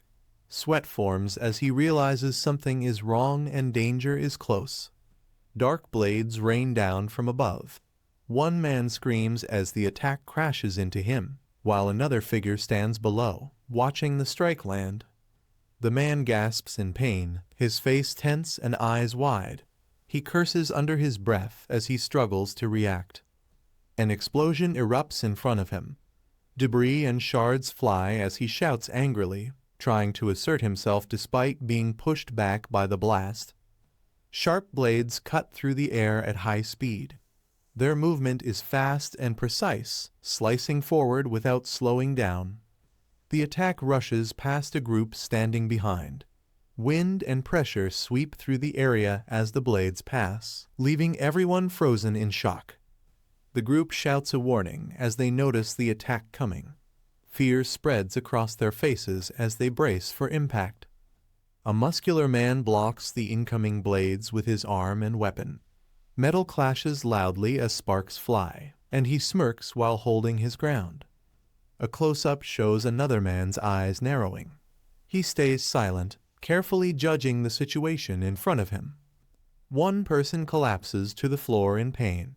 The others rush toward him, shouting his name as they try to help him up. The injured man staggers forward, coughing and bleeding. He shouts angrily while struggling to stay on his feet as blood spills onto the floor. Another man turns his head sharply and looks back. Panicked, he calls out to his boss and begs for help. The boss steps forward under the light, his expression calm and unreadable. He pauses for a moment, clearly assessing the situation. A close-up shows the boss's eyes tightening. His gaze hardens, signaling that he has understood what is happening. The attacker smirks as he suddenly moves. His body twists sharply, showing full control and intent to strike. The target's eyes widen in shock.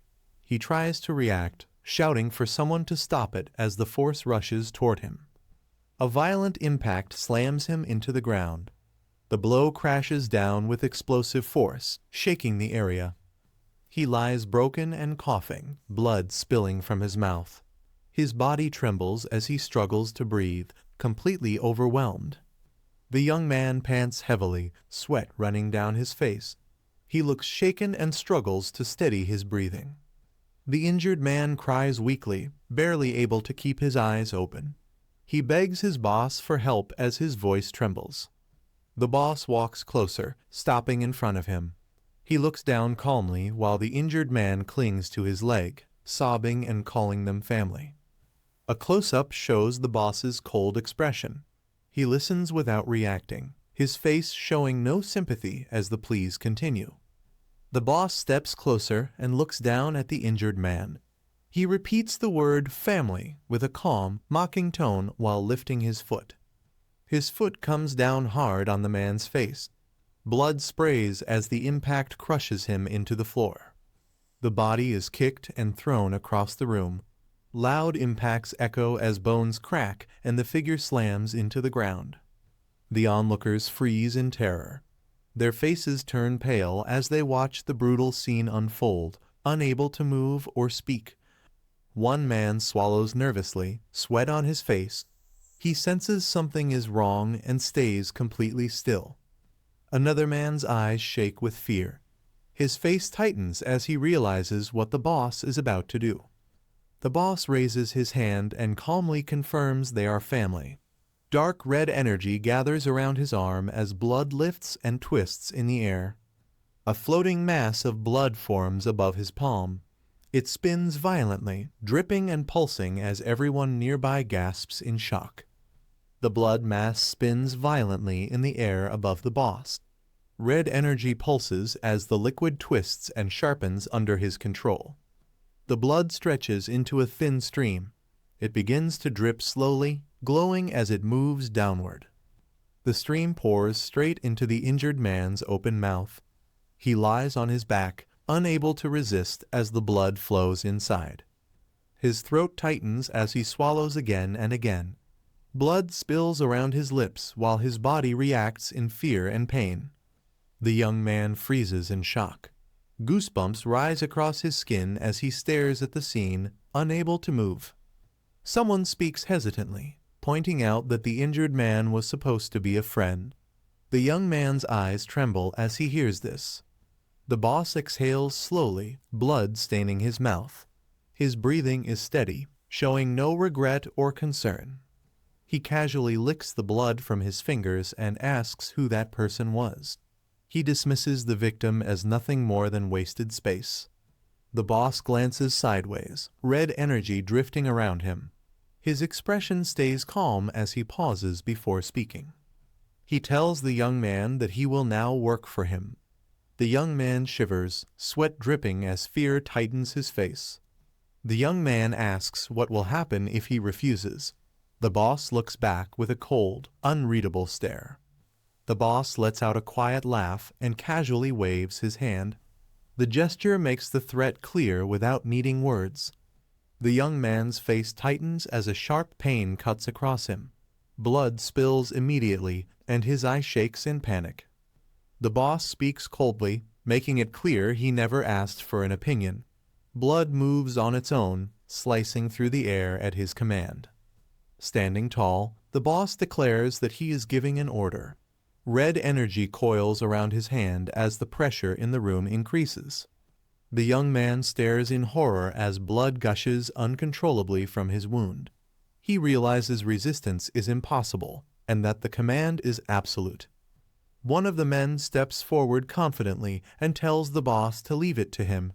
He cracks his knuckles, ready to act, saying he will make the target understand. Another fighter moves into position beside him.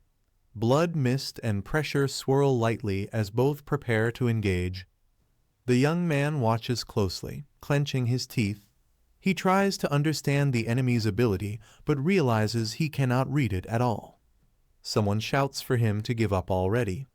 The group closes in, weapons clicking as they surround him and cut off any escape. One of the attackers smiles and reassures him not to worry. She treats the situation lightly, clearly enjoying his fear.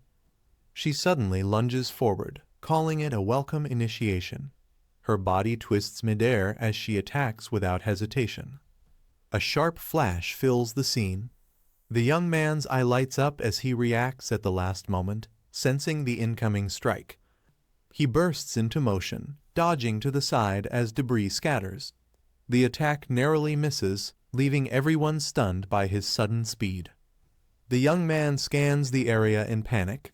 His eyes widen as he realizes the attacker has suddenly vanished.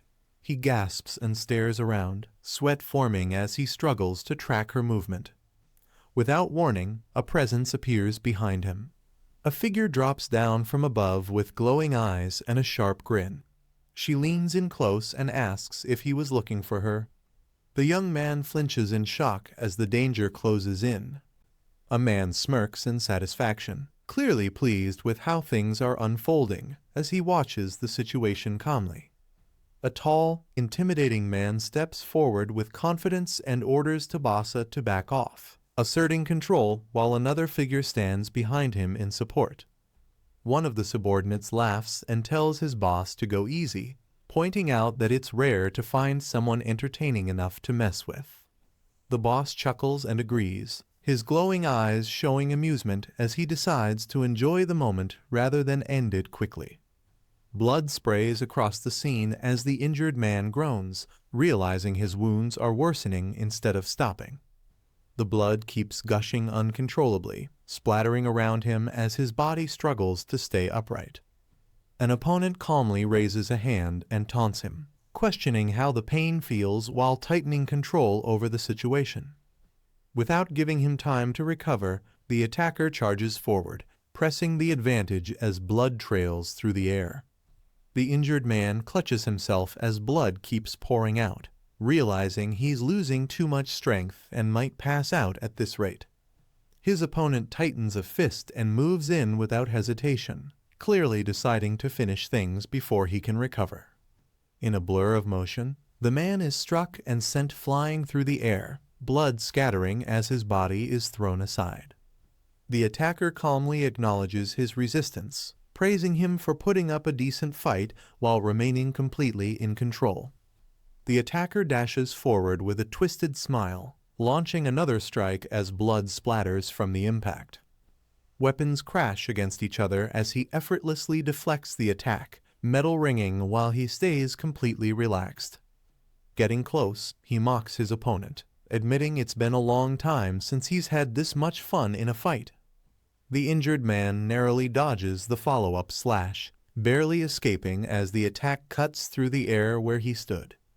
The attacker chuckles and praises his opponent, noting how quickly he manages to get back on his feet despite the damage. Excited by the fight, he swings his weapon in a wide arc and brings it down aggressively, enjoying every second of the exchange. The injured man twists his body at the last moment, reacting in shock as the attack narrowly misses him. In the next instant, the blow lands with full force, slamming down brutally as the attacker maintains complete dominance. The injured man crashes and slides across the floor, struggling to regain his footing after the heavy impact. The attacker casually lifts his hand, spinning the blood in the air as if it were completely under his control. Smirking confidently, he mocks his opponent for already being tired, showing no sign of slowing down. With a relaxed wave of his hand, he sends another surge of force forward, keeping relentless pressure on his opponent. A sudden explosion erupts nearby, forcing the injured man to brace himself as the blast shakes the entire area. Breathing heavily, he looks around in shock, confused about what just happened and where the attack came from. A dense mass of blood spins sharply through the air, moving with unnatural speed toward its target. The attack detonates on impact, sending the opponent flying backward in a violent explosion of force. With glowing eyes, the attacker coldly tells his opponent to stay in the corner and think about how he plans to survive from now on. Blood droplets rush toward the injured man as he raises his guard in panic, sensing a lethal attack closing in. The condensed blood detonates at point-blank range, blasting him violently as pain and shock overwhelm his body. A massive explosion fills the area, and when the dust settles, the attacker stands calmly at the center, untouched and dominant. The attacker laughs quietly and casually tosses another blood droplet into the air, treating the fight like a game. He calmly swallows and steadies himself, showing complete composure despite the chaos around him. Falling silent, he stares ahead with a cold, unreadable expression, fully assessing his opponent's condition. Moments later, the injured man is hurled into the wall, crashing hard and sliding down as the dust slowly settles. A voice angrily orders the men to stop hesitating and get back to work, demanding that the injured person be moved immediately. The subordinates respond at once and rush into action, dragging the situation forward without question. The scene shifts to a long, cold corridor where heavy footsteps echo, creating an oppressive and tense atmosphere. A large figure stomps forward through the hallway, each step shaking the ground as something dangerous approaches. The injured man glances sideways in disbelief, still trying to process what just happened and how overwhelming his opponent feels. As he peeks ahead, a chilling thought crosses his mind, questioning whether that man was really responsible for such power. Heavy footsteps draw closer, and the sight ahead makes him realize the attacker's arms have hardened like stone, radiating immense strength. Another man supports him from behind and tells him to conserve his energy, reminding him that he already lost a dangerous amount of blood earlier. Barely conscious, the injured man weakly asks to be put down, unable to resist any longer. He quickly pleads, promising he won't fight back and will leave immediately if released, hoping to survive. The man holding him stays silent, his expression cold and unreadable as he listens without responding. Stepping forward, he reminds him that there's nowhere to run and calmly asks if he even understands where they are. He bluntly explains that they are inside a prison where countless people are locked away and no one has ever escaped. The injured man listens in silence, then calmly answers that he understands the situation despite the odds. As guards search the area, he realizes they are all looking for him, tightening the sense of danger closing in. Even so, he reasons that a place like this must have an entrance somewhere, hinting that escape is still possible. As they walk deeper into the corridor, he admits he's not even sure an exit exists, leaving the question hanging in the air. The other man glances back and says there's only one way to find out, clearly implying they'll have to move forward. He explains that this is Class 13, the lowest level of the prison, where inmates receive the worst treatment, with 12 other classes stacked above it. Hearing that Class 13 lies at the deepest point of the prison, the realization sinks in that they are trapped at the very bottom. He explains that escaping means fighting through every other class, but quickly shuts down the idea, saying the prisoners would try to kill him the moment they meet. He adds that survival would first require dealing with each class leader, since all the classes hate one another and won't let anyone pass freely. Thinking about the blood manipulator, he notes that while the man despises weakness, he won't kill him outright unless he fights back. In the end, he warns that the safest choice is to obey orders, because resisting would only result in having every drop of blood drained away. Horrified, he questions whether he's really expected to submit to such a monster, recalling how the man even killed his own people. Fear grips him as he falls silent, realizing the situation is far worse than he imagined. They come to a sudden stop at their destination, and he nervously asks what this place is. Instead of an answer, he's ordered to stop resisting and follow instructions without asking any questions. Shaken and anxious, he admits that staying around will only anger the blood manipulator, who will eventually force him to fight as well. He confesses his fear openly, knowing he can't win and that resisting will only lead to the same fate as those who already died. Changing the subject, the other man calmly asks for his name, breaking the tense moment. Startled by the question, he hesitates before introducing himself as Yi-Woong, his fears still clear on his face. He checks on Yi-Woong's injured leg and apologizes, explaining that he never meant to hurt him during the chaos. After a brief pause, Yi-Woong says it's fine and confirms that the bleeding has finally stopped. Deciding to leave, the man turns away and tells Yi-Woong to call out if he needs any help.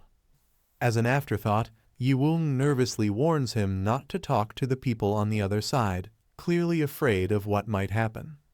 As he starts to leave, something catches his attention, making him pause and turn his head in confusion. He repeats the warning in his mind, wondering what Yi-Woong meant by the other side. In the next moment, a powerful presence suddenly drops down, the impact shaking the ground heavily. The unexpected arrival leaves him frozen in shock, realizing someone dangerous has just appeared.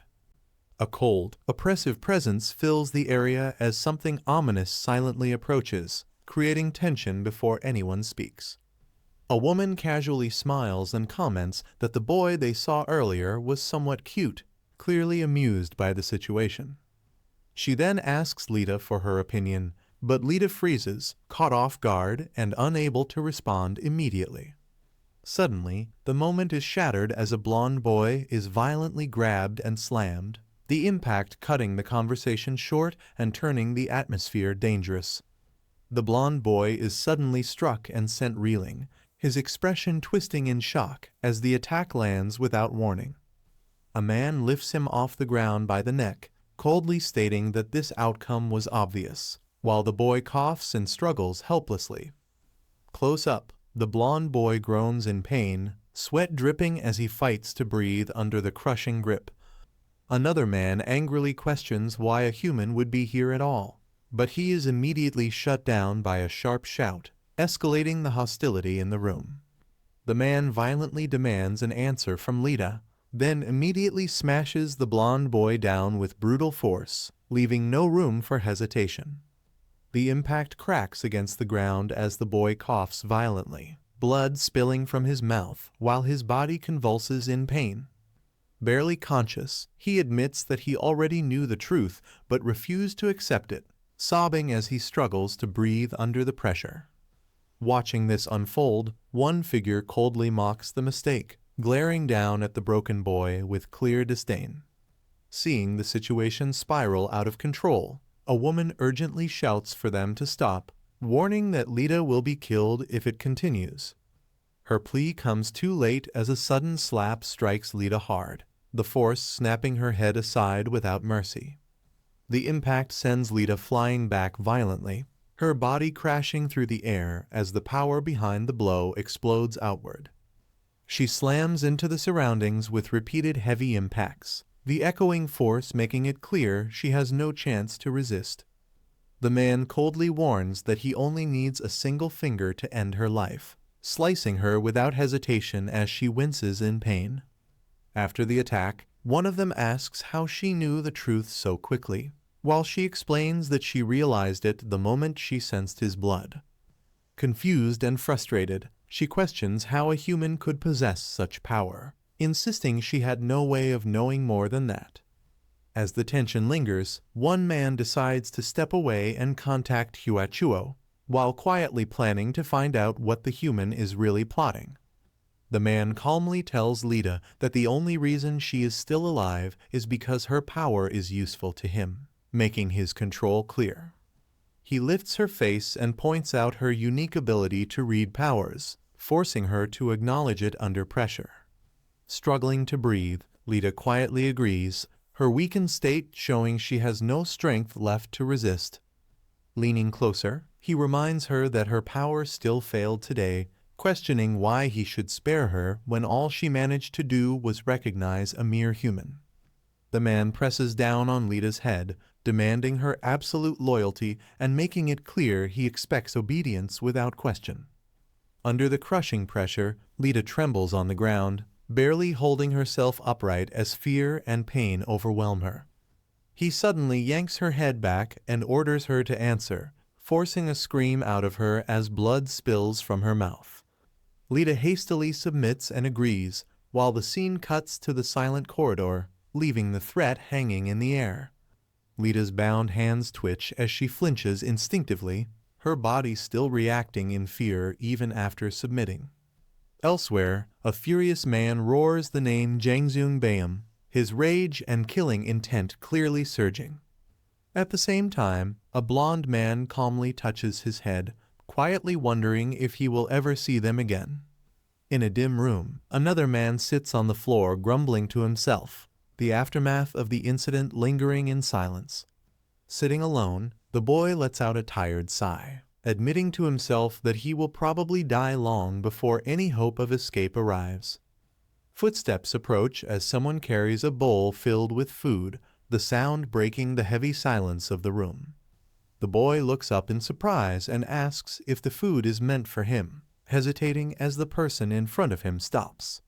The bowl is placed down with a soft clack, confirming it is indeed for him and marking a small but unexpected shift in his situation. As the food is left behind, the boy urgently calls out, complaining that he cannot even eat properly in his current condition. The person pauses at the doorway and stops without turning around, letting the complaint hang in the air. After a brief glance back, he calmly states that the boy possesses powers, revealing he already knows the truth. The boy reacts with confusion and pain, groaning softly as the realization hits him. The boy suddenly reacts in shock as he senses something activate, his expression shifting from confusion to alarm. A strange object floats unsteadily in the air, wobbling as he concentrates, realizing he has never needed this level of precision before. He steadies his focus and carefully flicks it, regaining control as the movement finally stabilizes. Watching with a smirk, the other man casually suggests that with such control, the boy could easily cut off his restraints. The boy's eyes widen in shock as he suddenly realizes what is happening, sensing danger at the last second. His restraints snap violently, and he crashes down hard, screaming as debris and metal scatter from the impact. He lies on the ground groaning, clutching his body while a faint laugh escapes him, half in pain and half in disbelief. Slowly rising back up, he looks ahead and questions what is so funny, the clack of the broken cuffs echoing as the situation turns in his favor.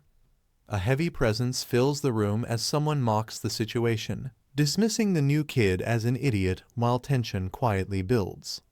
The boy turns sharply toward the voice and demands to know who the person is, his guard rising instantly. A man casually sits back with confidence, mentioning that Yiwung warned him not to interact, clearly unbothered by the hostility. With a relaxed chuckle, he adds that the boy looks starving, making it obvious he is enjoying being in control of the moment. The boy mutters that he is still alive thanks to the food, staring down at the spilled bowl as exhaustion weighs on him. The man remarks that a dampier must have already cleaned the place with him earlier, casually downplaying what just happened. When the boy reacts, the man dismisses it as inevitable, mocking him as pathetic while showing no concern.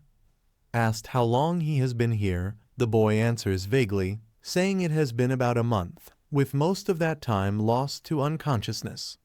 The man starts to ask for the boy's name, but the boy abruptly tells him to wait, sensing something wrong. The man's expression instantly hardens as he whips his head around, realizing that someone dangerous has arrived. A sharp close-up of his eye shows pure alertness as he locks onto the sudden presence. In the next moment, something rushes through the area at extreme speed, the air splitting as the situation turns urgent. A woman suddenly appears at high speed, stopping right in front of them and greeting the man with a mocking, overly familiar tone. She leans in close, asking if he has thought things through, while he responds with open hostility and clear irritation. The man snaps back, shouting that he would rather die than listen to her voice, making the tension explode instantly. Unbothered, she criticizes his rude manners, teasing that it is a waste of a good face, and casually remarks that his blade will only rust the longer he stays locked inside. The man's expression sharpens as killing intent flashes through his eyes, the atmosphere turning deadly in an instant. He unleashes a brutal slash, cutting down his target with overwhelming force as blood and impact lines explode across the scene. Standing amid the aftermath, he pants lightly with his blade in hand, the defeated bodies scattered below him. Watching closely, the woman smirks and admits that breaking through Class 12 would not have been possible without him, even if they might have survived anyway. The man bluntly states that he only acted for his class, making it clear he had no intention of helping anyone else. As the aftermath settles, he asks why the boy risked his life, pointing out that his actions directly saved 2 people. The question hits hard, and the boy freezes in shock, suddenly realizing the weight of what he actually did. The man stays silent, offering no answer, leaving the moment hanging with heavy tension. The woman grins and offers a deal, saying she will speak to their boss if the boy brings the others back alive. Laughing it off, she adds that he can earn forgiveness by killing them and rejoining their side. The man beside her snickers, clearly entertained by how casually the offer is made. Coldly rejecting it, he remarks that such a proposal sounds exactly like something people with no self-respect would ask. The woman urgently warns that the Dampier will start killing soon, stressing that she is not exaggerating the danger. Losing his patience, the man snaps back and harshly tells her to get out of his face, shutting her down completely. She pauses in silence, studying him with a thoughtful look as she quietly weighs his reaction. With a cold glare, he states that he does not want things to end this way, invoking the name of the great Cheok Young as the tension peaks. A sudden movement cuts through the air, snapping the tension as something fast and unseen closes in. The boy's eye widens in shock, sweat forming as he realizes the name he just heard carries terrifying weight. The man repeats the name Cheok Young, his tone steady, making it clear this is no empty threat. He settles into a dominant stance, asserting control as the gravity of the situation fully sinks in. The boy freezes in disbelief as the name sinks in, realizing he is facing the legendary warrior from the Goryeo dynasty. The image of Cheok Young stands vividly in his mind, confirming that the threat in front of him is real and overwhelming. Regaining his thoughts, the boy reasons that if others were allowed to leave alive, then there must be a way out of this place. As the idea forms, a faint smirk appears on the man's face, suggesting he already understands what the boy is thinking. The man calmly explains that he helped them escape the school, specifically sending them out of Class 13. When questioned, he clarifies that they were redirected to Class 12 because the Dampier had ordered him to kill them. Lying restrained on the ground, he adds that the Dampier has no use for anyone who cannot fight. The boy, confused by the sudden question, asks what he means, as the explanation takes an unexpected turn. The man scoffs that killing people who cannot even fight feels pointless, then admits the boy turned out better than he expected. He questions whether the ones who escaped are truly safe now, forcing the boy to confront the reality of the situation. He explains that for now they are fine, since he wiped out everyone in Class 12 who tried to attack them. However, he adds that they are still trapped inside the school, powerless, and unable to escape on their own. The boy listens in shock as the man calmly says he did everything he could to help them, even if it meant ending up chained in that place himself. He shrugs it off, saying he made his choice and is now paying the price for it without regret. Suddenly, a girl appears holding a bowl and questions what they are even talking about, shifting the tension in the room. She reveals that the mercenaries sent by Dampier have already captured Jeff and Tammy, leaving both of them stunned by the news. The girl panics and warns that in just 1 hour, Dampier plans to kill Jeff and Tammy right in front of them. The boy snaps back in anger, calling Dampier a complete psychopath and clenching his fists as rage builds. Enraged, the chained man shouts that he will kill Dampier himself, screaming his name without hesitation. But Dampier coldly turns around and mocks him, saying he can barely move in his current state, instantly crushing his threat. A sudden slam echoes through the room, cutting off the heated argument and drawing everyone's attention. The man snarls in irritation, calling the boy a scrawny punk and saying it's not like the girl can do anything to help. At the same time, something metallic skids across the floor, clinking loudly as it comes to a stop between them. The boy freezes and stares at it in shock, realizing something unexpected has just entered the situation. The boy's eyes widen as he realizes the object on the floor is a set of keys, glowing faintly as they hover in front of him. He quickly understands that Lita is the one helping them, and relief mixes with excitement as hope finally appears. In the next instant, the keys fly through the air at high speed, heading straight toward them. Without hesitation, the boy reaches out and snatches the keys, marking the start of their escape plan. As the keys are about to be used, a woman suddenly appears with a grin, questioning why they are trying to escape instead of listening to her.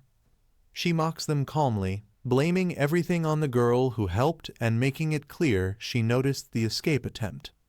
The chained man reacts in fury and shouts her name, veins bulging as he struggles against his restraints. Unbothered, she turns away and says she will inform Dampier about this, telling them to meet him in the auditorium before disappearing instantly. The man desperately shouts after Tabasa, straining against his restraints as she vanishes without looking back. Left behind, he trembles in silence and realizes that Jeff and Tammy may end up dying because of his actions. He mutters Junyoung's name, guilt and fear clearly reflected in his eyes as the weight of the situation sinks in.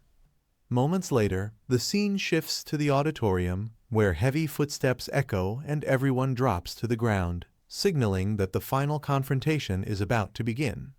In the auditorium, the leader raises his hand and announces that tonight is the night of punishment, declaring that anyone who betrayed them will meet their doom. Whispers spread through the crowd as Jeff and Tammy's names are mentioned, with people murmuring that they tried to escape but were quickly caught. The leader orders the next culprit to be brought out, revealing the one who helped them escape, and Junyoung is dragged into view, shocking everyone present. With a twisted grin, the leader declares that the final traitor is someone from their own ranks and commands his men to seize them, pushing the situation toward total chaos. The leader suddenly grabs the girl from behind, mocking her fear as she desperately asks why he is doing this to her. In the next instant, he launches a brutal attack, kicking one person aside while striking another with overwhelming force, sending bodies flying across the floor. A terrified onlooker freezes in shock as the violent blows land one after another, the sound of impacts echoing through the hall. One victim collapses to the ground in pain, barely able to move, while the attacker steps forward calmly, asserting complete control over the situation. The leader grins and signals to continue, ordering his men to start the execution without hesitation. One subordinate raises his weapon high, preparing to strike as the captive struggles helplessly beneath his grip. Just as the blade swings down, a sudden disturbance cuts through the air, shocking everyone and halting the attack mid-motion. A desperate shout rings out, forcing all eyes to turn as the execution is abruptly interrupted at the last second. He drops to his knees and begs, offering to obey anything as long as the others are spared. The leader laughs at the sight, mocking him for kneeling and enjoying his complete humiliation. Even after hearing the plea, the leader coldly rejects it, saying that submission alone isn't enough for him. Without hesitation, he brings his weapon down again, striking him brutally and making it clear the violence isn't over yet. The attacker doesn't stop, launching another violent combination and smashing him down while demanding confirmation that he'll obey. A heavy blow slams into his body, leaving him sprawled on the floor and completely overwhelmed by the assault. Gritting through the pain, he desperately reaches out and grabs onto the attacker, trying to stop the next strike. Screaming in agony, he finally gives in again, begging them to let the others go as the beating continues. After crushing him into the ground, the leader finally agrees to the deal and orders his men to let the captives go. Lying face down and barely conscious, he forces out a weak laugh, relieved that his sacrifice worked. As the tension eases, his battered face is shown up close, bloodied but still conscious after enduring the beating. With the danger momentarily over, he struggles to get up while someone rushes to check on Lita, calling out to her in concern. Just when everyone thinks it's over, the leader changes his tone, saying it's only fair he gets something in return for agreeing. He drags the battered man back up, reminding him of his promise and coldly confirming that he'll obey any order. As fear spreads, the demand becomes clear, and the situation turns even more horrifying than before. The leader gives his final command, ordering him to kill the others himself, pushing him into an impossible choice. Hearing the order, he snaps back in rage, cursing the leader and refusing to accept such a twisted demand. The leader only laughs, mocking him and pointing out that backing out now would mean breaking his own promise. In a sudden, shocking move, the leader turns his violence elsewhere, striking without warning and sending a body crashing down. The brutal impact leaves everyone frozen in horror, their faces filled with shock as they realize the situation has taken an even darker turn. Trembling and barely standing, he calls out Young-Young's name and asks him to look after Tammy, sensing something is about to change. As blood drips down his face, his grip tightens and a strange power surges through him, shocking everyone nearby. Someone demands to know what he's doing, but the answer becomes clear as an overwhelming aura erupts from his body. His eyes glow with violent energy, and even while wounded, he reveals that he still has a way to fight back, turning the tables in an instant.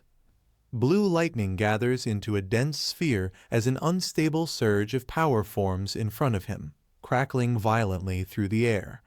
Seeing the energy build, someone screams Jeff's name in panic as his face twists in shock and pain. The power explodes outward, completely engulfing him in a storm of blue flames and lightning as he roars in agony. The blast detonates with a thunderous impact, shaking the entire area and leaving everyone stunned by the sheer force of the attack. The explosion settles, and a scream echoes as the aftermath reveals someone has been completely taken out by the blast. Smoke clears to show the body collapsing, the attack having ended instantly and without mercy. The leader calmly explains that he survived only by using someone else as protection, smirking at how easily things turned in his favor. Stepping forward without hesitation, he declares one target down and casually suggests moving on to the next victim, sending fear through everyone still standing. Grinding his teeth, he struggles to hold himself together as rage boils over. His expression twists, veins bulging as he snaps and unleashes his fury. He roars Dampier's name, openly declaring his intent to kill him. The shout echoes through the area, signaling that the confrontation has fully crossed the point of no return. The scene begins with a chilling silence as a hand begins to disintegrate. Jeff's body crumbles into ash, turning into nothing but dust that scatters into the cold air. Standing alone in the wreckage, a witness watches in absolute horror. As the last of the remains vanish into the wind, they can only whisper one name in disbelief: Jeff. The atmosphere grows heavy with tension and grief. Overwhelmed by the loss, the survivor grits their teeth in a silent, agonizing display of fury and pain. Tears stream from glowing eyes as the boy's power begins to crackle and surge. Consumed by rage, he lashes out at his enemy, trembling as he cries out, "You coward! You're a goddamn monster!" Driven by an unstoppable rage, the boy's eyes erupt with a blinding blue light as energy swirls violently around him. He stares down his opponent, his voice trembling with conviction as he vows, "I won't let you get away with this, Dampier." Those standing nearby are left in a state of utter disbelief, their expressions frozen in shock.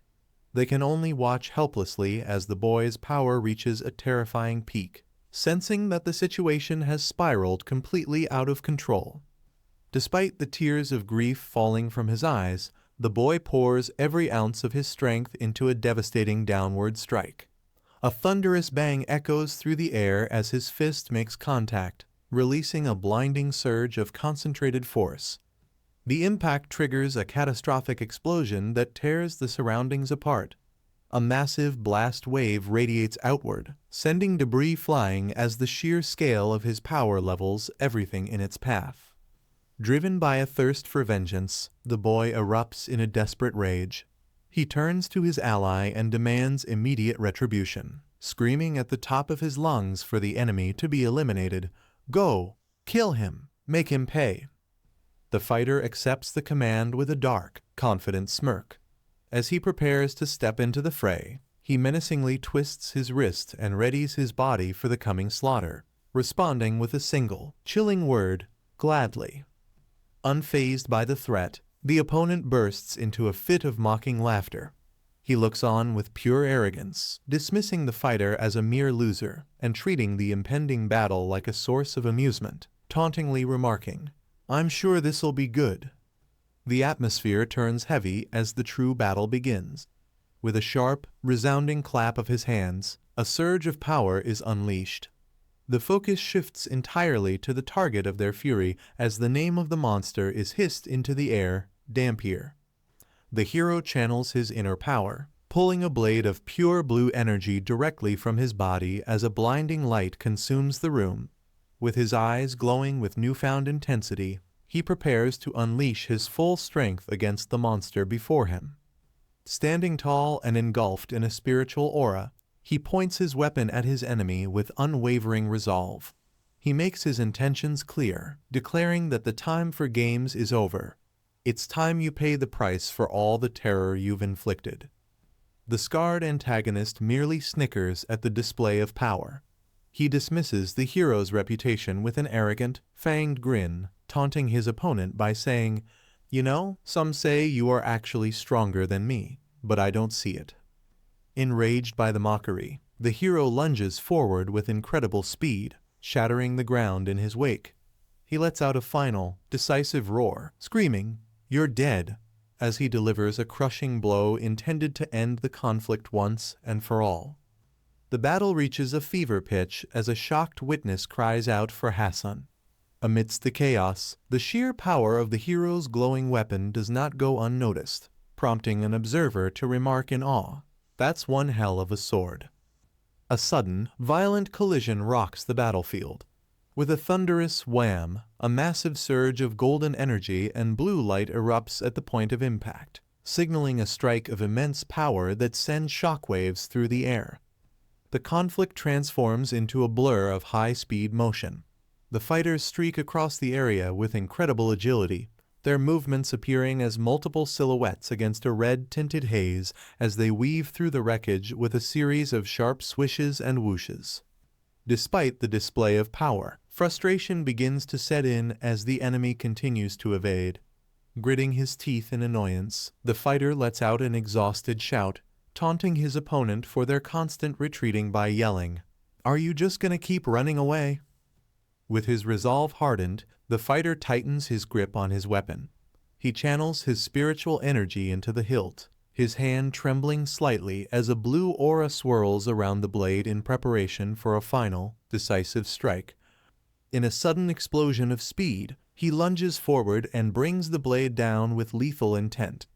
A massive trail of energy follows the arc of his weapon as he executes a powerful slash, cutting through the air with terrifying precision. The attack connects with devastating force, catching the antagonist off guard. A thick gush of dark liquid sprays across the room as the blade tears through his defenses, leaving the scarred warrior reeling from the overwhelming impact. The enemy recoils in agony, clutching his chest as he struggles to breathe through the pain. As the hero stands his ground, the defeated monster glares back with pure hatred, wheezing out a final, pained curse, "You son of a..." Standing over his wounded opponent, the hero stares him down with glowing blue eyes and unwavering confidence. He mocks the monster's current state, asking if it's been a long time since he was forced to taste his own blood. Despite the dark liquid staining his neck, the antagonist merely responds with a wide, sadistic grin. He remains completely unfazed by the injury, chillingly dismissing the pain by claiming he has absolutely no interest in his own blood. The tension breaks as the atmosphere suddenly ripples with a surge of digital energy. With a sharp pop, a new warrior with glowing purple eyes manifests on the battlefield, appearing out of thin air and ready to join the fray. While the hero holds his ground below, his new ally descends through the air with a swift, aggressive motion. As she dives into the heart of the wreckage, the stage is set for a new phase in the life or death struggle against the Dampier. The female ally dives into the fray with incredible speed, her eyes glowing with a vibrant purple light as she descends through the air. She targets the battlefield with a powerful overhead strike, intent on crushing anything in her path. With a massive slam, her hand hits the ground, sending out a shockwave that shatters the concrete beneath her.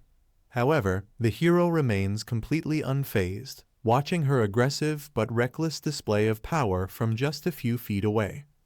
In a blur of motion, the hero maneuvers behind her with effortless precision.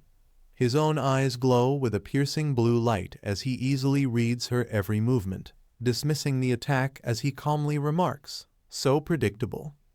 He immediately counters with a brutal, high-speed strike that catches her completely off guard.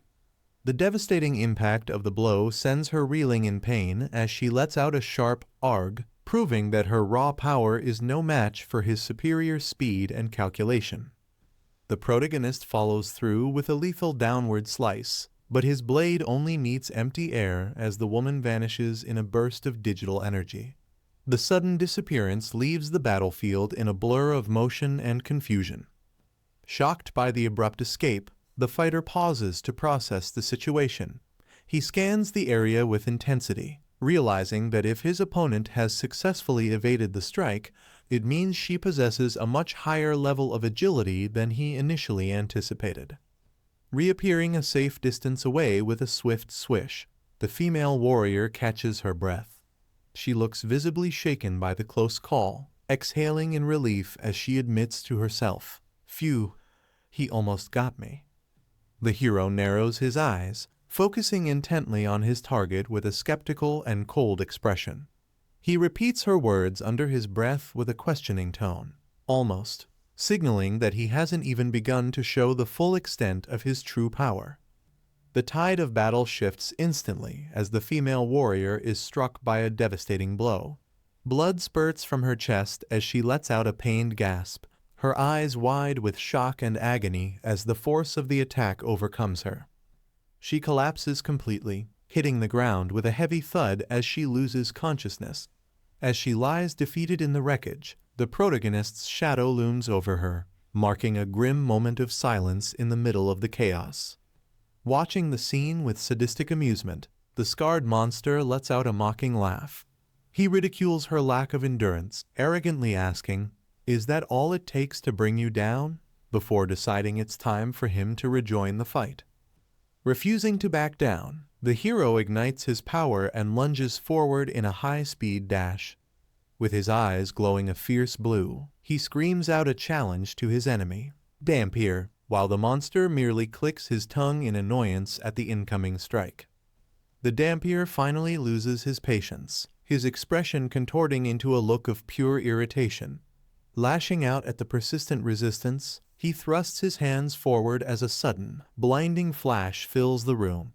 He snarls at his opponent, declaring, "You are such a pain in the ass." The surge of power is instantaneous and overwhelming.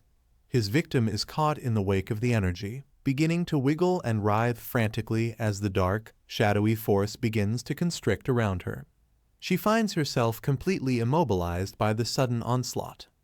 The atmosphere becomes thick with the scent of iron as a violent effwhoosh of crimson energy erupts. Caught in the center of the storm, the fighter lets out a pained gasp, gagging as the sheer intensity of the power consumes everything in its path. With a sickening spurt, the technique reaches its full, terrifying scale. A massive, jagged structure made of hardened dark liquid pins the survivor to the ground under a blinding flare of light. The witness stares in disbelief, gasping, "Is that a net made of blood?" The dark technique intensifies as the blood-like tendrils begin to spin and twist with violent speed. The air grows heavy with the scent of iron as the crimson energy forms an inescapable web around the battlefield, leaving the hero with no room to escape. With a sharp and sudden clasp, the trap is sprung. The lethal tendrils wrap tightly around the protagonist, pinning his arms and legs to his body. He finds himself completely neutralized and immobilized, unable to move a single muscle as the Dampier's power constricts him. The antagonist erupts into a fit of arrogant laughter, relishing the sight of his trapped opponent. He mocks the hero's current helplessness, taunting him by sneering, "Not much you can do now that you can't swing that sword of yours around, huh?" Amidst the red haze and carnage, a blood-soaked hand slowly begins to lift from the ground. As the shadowed figure reaches out with sharp, dark claws, a weak and trembling voice calls out for help, whispering, "Be boss." The fallen warrior lies broken in a pool of her own blood, gasping for air as her strength fails. In a state of absolute desperation, she reaches out one last time and whispers a piteous plea for mercy, "Help me." Displaying a complete lack of empathy for his own subordinate, the Dampier responds with a brutal kick to her head. He silences her cries with cold indifference, heartlessly commanding her to shut up as he turns his full attention back to the protagonist. With a sadistic glisten in his eyes, the monster lunges toward the immobilized hero. He relishes the thought of his impending victory, smiling wickedly as he declares that he hasn't yet had the chance to taste the hero's blood. Just as the predator prepares to strike, a sudden and violent surge of energy pierces through the crimson haze. With a sharp shoot sound effect, a lethal counterattack is launched, signaling a desperate and high-stakes turn in the battle. With a thunderous boom, Yiwung suddenly intervenes, his eyes glowing with a cold blue intensity as he unleashes a crushing blow. The unexpected arrival leaves the protagonist in a state of utter shock, as he can only gasp in disbelief. "Yiwung?" The impact catches the Dampier completely off guard, shattering his arrogance in an instant. His eyes widen in genuine shock and pain as the force of the strike ripples through him, leaving him staggered and vulnerable for the first time in the battle. The sound of bones snapping echoes through the wreckage as the antagonist's arm is twisted and broken by the sheer power of the intervention. Consumed by agony and rage, he lets out a blood-curdling scream. "Uahog! Seeking bastard!" Before the monster can recover, the momentum shifts further as another attack is launched to press the advantage.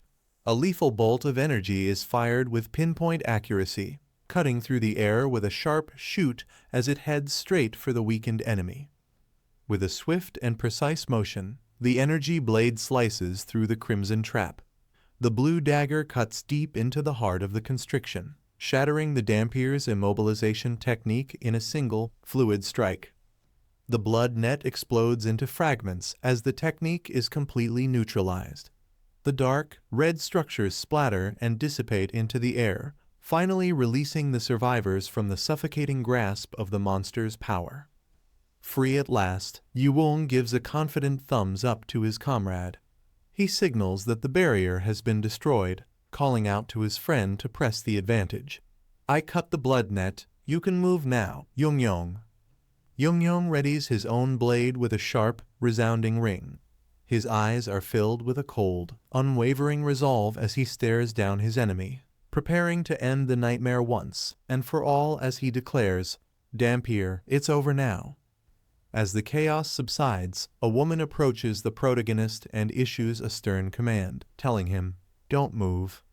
Caught completely off guard by her sudden interference, he can only respond with a confused and hesitant, huh? Without offering any further explanation, she reaches out and places her hand firmly on his shoulder.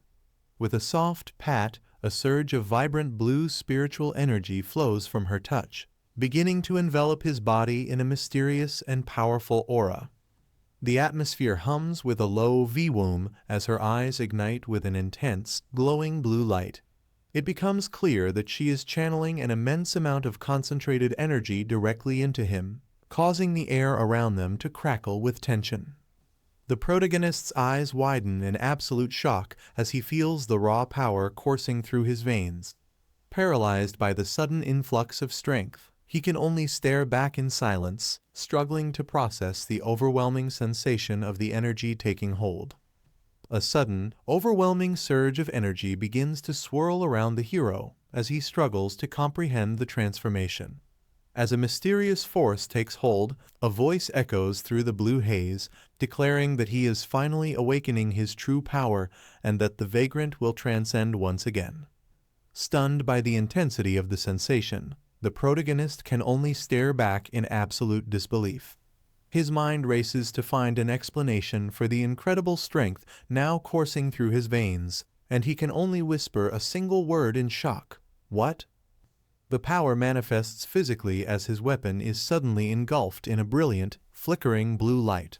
With his eyes glowing in tandem with the blade, he watches the transformation in awe, realizing that his sword has been completely covered by a mysterious and powerful aura.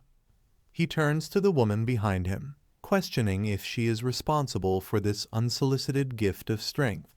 She quickly shuts down his protests, urging him to put his confusion aside and concentrate on the life or death battle ahead. We can talk about it later. You need to focus now. The villain dominates the battlefield, delivering a crushing kick that sends his opponent reeling. With a thunderous wham, the force of the blow knocks the fighter backward, clearing the path for the monster to continue his rampage. Growing increasingly frustrated by the persistent resistance, the Dampier snarls that everyone has gone crazy. He issues a cold, mocking challenge, telling his opponents to come forward so he can help them join Old Man Jeff in death. Enraged by the mockery of his fallen comrade, the hero lunges into the fray with a fierce, high-speed strike. He refuses to hear another word from the monster, shouting, "Shut your mouth," as he connects with a powerful, bone-shattering blow. Capitalizing on the opening, the hero follows through with a devastating overhead slash. The impact of the blade leaves the villain reeling in pain, forced to let out a pained grunt as his arrogance is finally met with overwhelming force. The hero realizes that his opponent is finally within his reach. Seeing the monster beginning to falter, he prepares himself for a final, decisive strike, determinedly thinking, I definitely got him for sure this time. I need to end this with one blow. The villain's body begins to give out under the pressure of the previous attacks. He hunches over in absolute agony, letting out a pained gag and coughing up a dark spray of blood as his strength rapidly fades. With his resolve at a boiling point, the protagonist's eyes flare with an intense, glowing blue light. He launches into a high-speed charge, letting out a primal roar of "Gra!" as he pours every ounce of his energy into his next move. In a blinding blur of motion, he executes a lethal X-slash. The dual-bladed strike carves through the air with a devastating slice, leaving a trail of blood in its wake as he tears through his enemy's final defenses. The brutal encounter reaches a gruesome end with a blood-curdling scream. The Dampier is sent reeling through the air, his body contorting in absolute agony as the sheer force of the final blow completely overwhelms his defenses. Crashing to the cold floor, the once formidable warrior lies in the wreckage, trembling and shaking with uncontrollable shock. He stares at the bloody floor in a daze, wheezing out a pained realization as he gasps, "My arm." The witnesses can only watch the scene in a heavy, uncomfortable silence. The atmosphere shifts from a life-or-death struggle to a grim sense of pity as they look down at the defeated monster, with one observer simply remarking, "This is just sad." Gasping for breath and drenched in his own blood, the villain pathetically clutches at his wound while his severed limb dangles nearby. All of his previous arrogance has vanished, replaced by the whimpering cries of a broken man as he moans, "Oe, my arm, my arm." In the aftermath of the brutal confrontation, the protagonist stands in silence, deeply unsettled by the ease of his victory. He reflects on the final blow, realizing that despite barely tapping into his strength, he was able to cut through his enemy's defenses as if they were nothing more than paper. His eyes drift down to his weapon, which still vibrates with a cold, blue energy that he has never felt before. He is haunted by the cryptic words he received earlier, struggling to understand the meaning behind the claim that he is transcending to a new level of power. Seeking answers, he casts a sharp glance toward the woman who triggered this sudden evolution. He observes her calm demeanor amidst the destruction, theorizing that she might actually hold the key to unlocking the dormant, godlike powers hidden deep within the souls of others. The muscular, tattooed man groans in pain as he is swung through the air, completely unable to regain his footing or defend himself. Watching the struggle from the sidelines, a blonde woman shouts impatiently, demanding that her ally stop hesitating and finish the man off immediately. Paralyzed with a mix of rage and terror, the man freezes as he realizes his predicament, swearing a bitter oath that he will make everyone pay for what is happening to him. Standing victoriously with his sword drawn, the swordsman looks down at his opponent and mocks him, questioning how someone known as the fearsome Duke of Blood could be so easily defeated. With a mocking smirk, the swordsman sarcastically addresses the defeated man as "Your Grace," assuming that a man of his reputation would be far too proud to beg for his life. Panicked and flinching from the cold steel, the man desperately pleads for a moment of time, questioning if the swordsman truly believes that just anyone is fit to step up as the class leader. Trying to push the blade away, he frantically argues that his survival is necessary, asking who would possibly be left to deal with the guards if he were to be killed right then and there. He lets out a desperate, sweat-drenched laugh as the blade remains inches from his face, insisting that they aren't living in total anarchy and that there is still a system in place that must be respected. As dark, glowing-eyed figures loom in the background, the man reveals that there are mysterious individuals who are secretly in control of everything happening within the facility. The blonde woman steps forward, completely unimpressed by his warning, and dismissively asks, "So what?" showing no fear of the shadowy figures he mentioned. The man lets out a desperate chuckle, arguing that they would never get away with killing a class leader, and that they actually need to keep him alive if they want to save themselves from the higher-ups. The swordsman pauses to ponder the situation, rubbing his chin as he openly admits that he isn't quite sure whether or not he is convinced by the man's desperate plea for his life.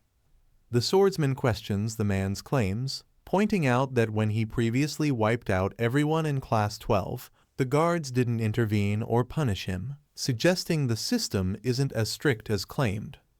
Gasping in desperation, the man screams that the guards only stayed away because of him, claiming he had to work incredibly hard to convince them to let the swordsman go after that massive killing spree.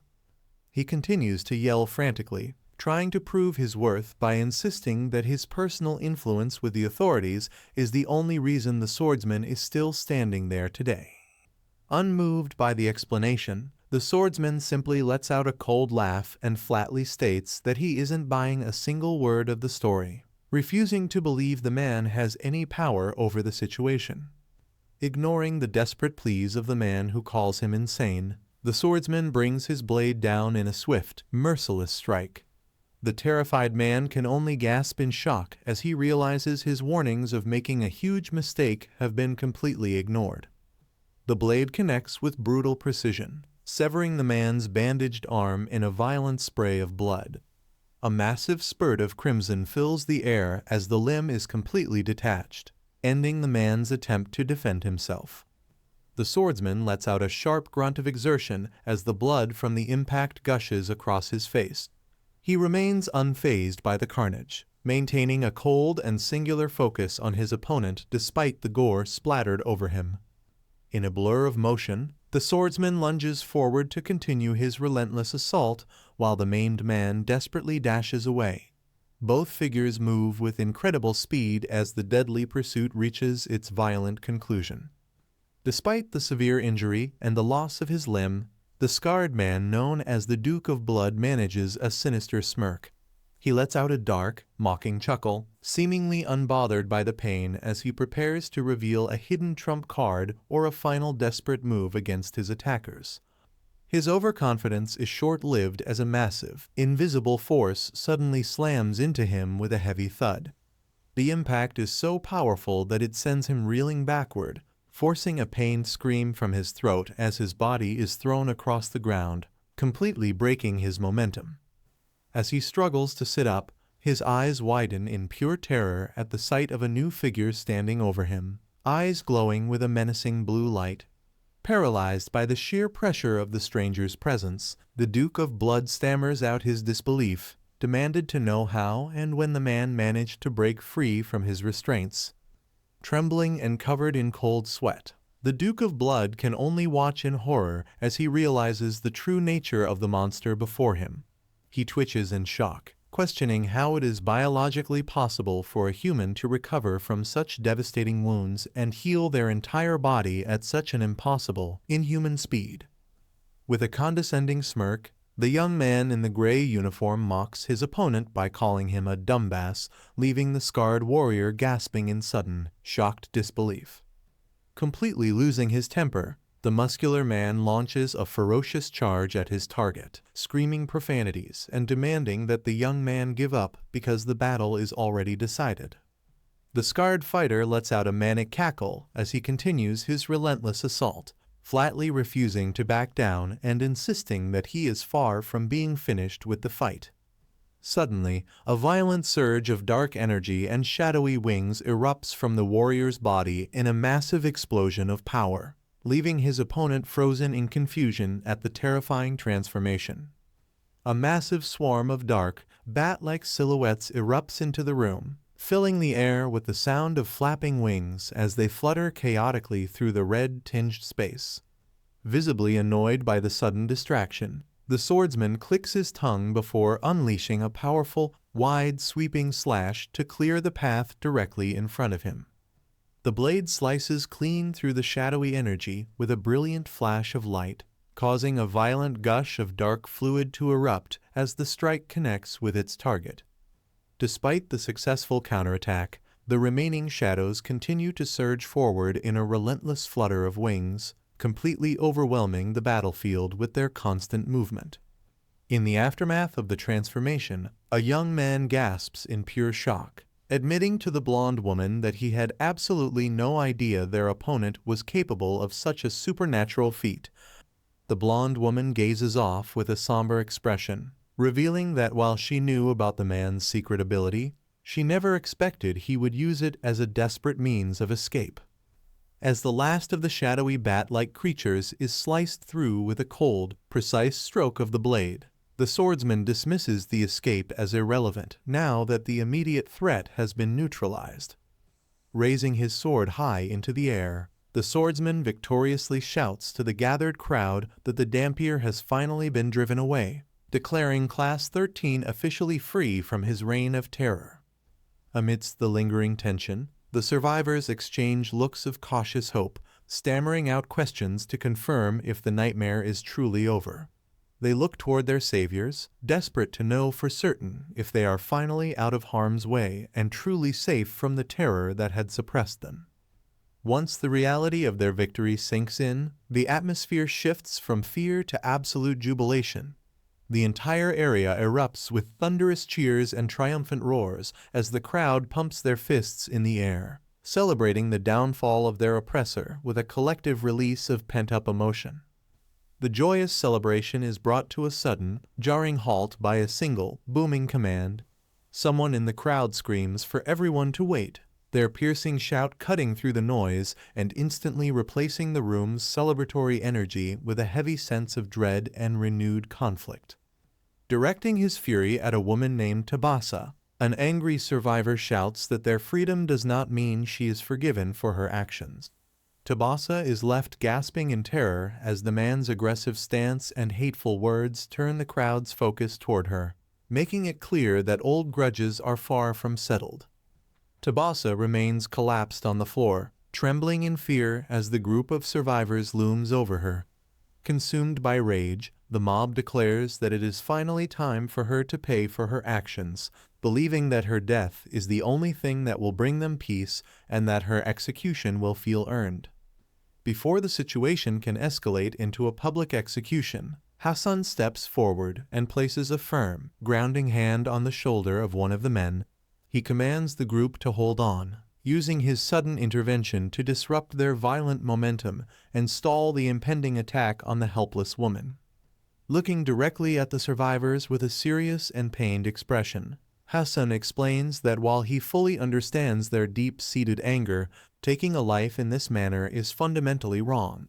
He urges the group to reconsider their path, insisting that sinking to this level of revenge simply isn't the right thing to do. Unmoved by the moral plea, the swordsman turns back to look at Haseon with a skeptical and cold gaze. He questions the practical logic behind showing mercy, bluntly asking what possible value her life has to them now and why they should bother letting her live when she has nothing left to offer.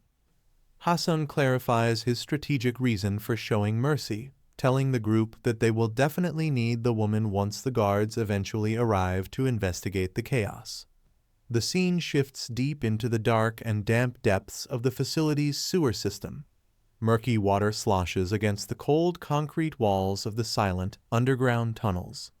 In the oppressive darkness, the rhythmic splashing of water echoes through the narrow passageways as someone moves quickly through the hidden drainage system. Wading through the filth and murky liquid, feet trudge forward one step at a time. Every movement creates a loud slosh and splash, marking the difficult progress through the treacherous sewer path. A white-haired investigator stares in stunned silence at a gruesome sight before him. He stands completely speechless as he begins to process the scale of the violence that occurred in the depths of the facility. Looking down at the pile of defeated bodies littering the sewer floor, the man laments the situation, calling the entire scene a complete mess. Shadows loom over the fallen as he surveys the aftermath of the brutal confrontation. A wounded man in an orange prisoner's uniform groans in agony while clutching his side. He weakly points out the culprits, telling the investigators that the carnage was caused by Dampier's subordinates. A group of armored figures gathers around more bodies further down the tunnel, concluding that the attackers hit a snag. They realize the violent struggle was an attempt to capture runaways who had been hiding within the sewer system. Gunther, the white-haired man, looks determined as he issues a direct order to establish a communication link. He commands his subordinate to patch him through to a person named Yuffie immediately to report on the situation. Robert, the bearded man, grunts in clear discomfort as he acknowledges the command with a respectful "Yes, Gunther." Despite his visible pain, he remains focused on following orders and maintaining his duty to his superior. The dark fabric of a long coat flutters violently in the wind, emphasizing the fast-paced and serious nature of the current environment. The atmosphere remains heavy and tense as the group prepares to transition to their next location. With his heavy cloak flapping behind him, Gunther takes a decisive step forward and tells Robert that it is finally time for them to depart. The duo moves with purpose, leaving the scene behind as they head toward their next major objective. With a sharp and intense expression, Gunther officially declares that they are now entering a state of open conflict. He states firmly that they are gearing up for war, making it clear that the previous skirmishes have escalated into something far more serious. Inside the director's office at the school HQ, the facility hums with a heavy technological buzz. High-tech monitors and server stacks fill the room with constant beeping and mechanical whirring as the headquarters transitions into a high-alert command center. Strategic blueprints and complex mapping data flicker across a computer terminal, signaling that a major operation is underway. The rhythmic beeping of the machines suggests that the facility is actively tracking movements or finalizing battle plans. Watching the events unfold from the shadows, a mysterious woman lets out a dark chuckle of amusement. She finds it impressive that the group actually managed to chase Dampier away, though she is left pondering where he could have possibly gone after such a decisive defeat. The man known as the Duke of Blood is seen in a state of utter desperation, dragging himself across the floor while leaving a heavy trail of blood. He groans in agonizing pain, cursing the fact that his leg has been severely injured alongside the rest of his body. From a secure surveillance room, a woman watches his pathetic struggle on a large screen with visible amusement. She mocks the fallen warrior's current condition, laughing at how far the fearsome Duke of Blood has fallen from his former glory. The scene is suddenly interrupted by the mechanical hum of automatic doors sliding open. The high-tech room remains tense as the sound signals the arrival of important visitors entering the high-security facility. A small, white-haired individual wearing a lab coat and round glasses enters the room, flanked by a towering, red-eyed bodyguard. The woman offers a formal greeting to the newcomer, addressing them as Dr. Huachuo as they step forward into the command center. Dr. Huachuo greets Euphemia with a wide grin, noting that her intense workload has made her a rare sight recently. He acknowledges the sheer effort she has been putting in, which has kept her busy and away from their usual interactions. Responding with a calm and soft tone, the woman requests a more informal address, asking the doctor to simply call her Yufei. This slight adjustment in their conversation suggests a level of familiarity and trust between the two colleagues. Dr. Huachuo continues his praise, observing that every time they meet, she appears just as dependable and imposing as ever. He stands before her, clearly impressed by the powerful aura and steadfast nature she maintains within the facility. Yufei accepts the compliment with a humble look, but she quickly turns the credit back toward him.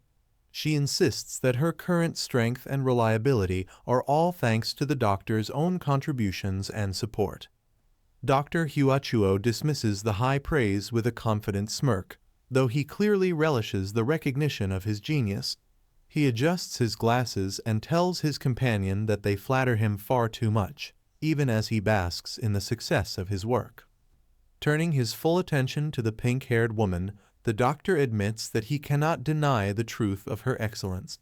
He looks at her with pride and openly confesses that among all his scientific achievements, Euphemia is undoubtedly his greatest and most successful creation.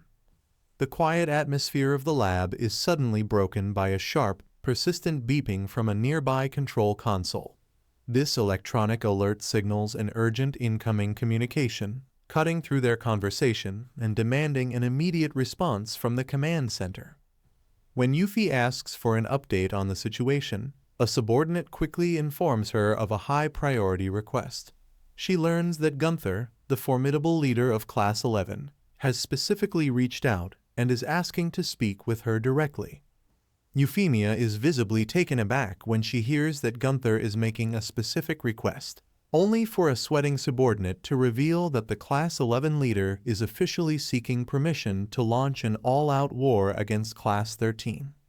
Upon hearing the news of the impending conflict, Dr. Huachuo begins to snicker and laugh uncontrollably.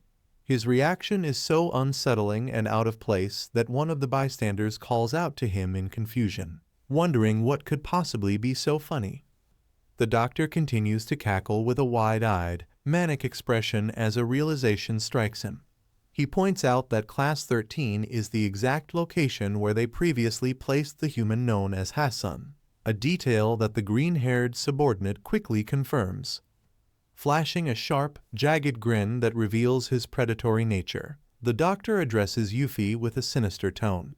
He appears absolutely delighted by the situation, clearly finding the prospect of Gunther's war and Haseon's involvement to be part of a much larger, more entertaining plan. A hand carefully drips a dark, viscous fluid into a swirling pool, watching as the black droplets create ripples across the liquid surface as if beginning a grim experiment.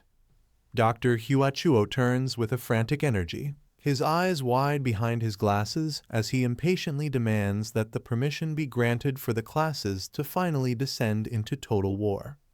He lets out a piercing cackle, gleefully explaining that this kind of brutal conflict is the true purpose of the school and exactly what the institution was designed for.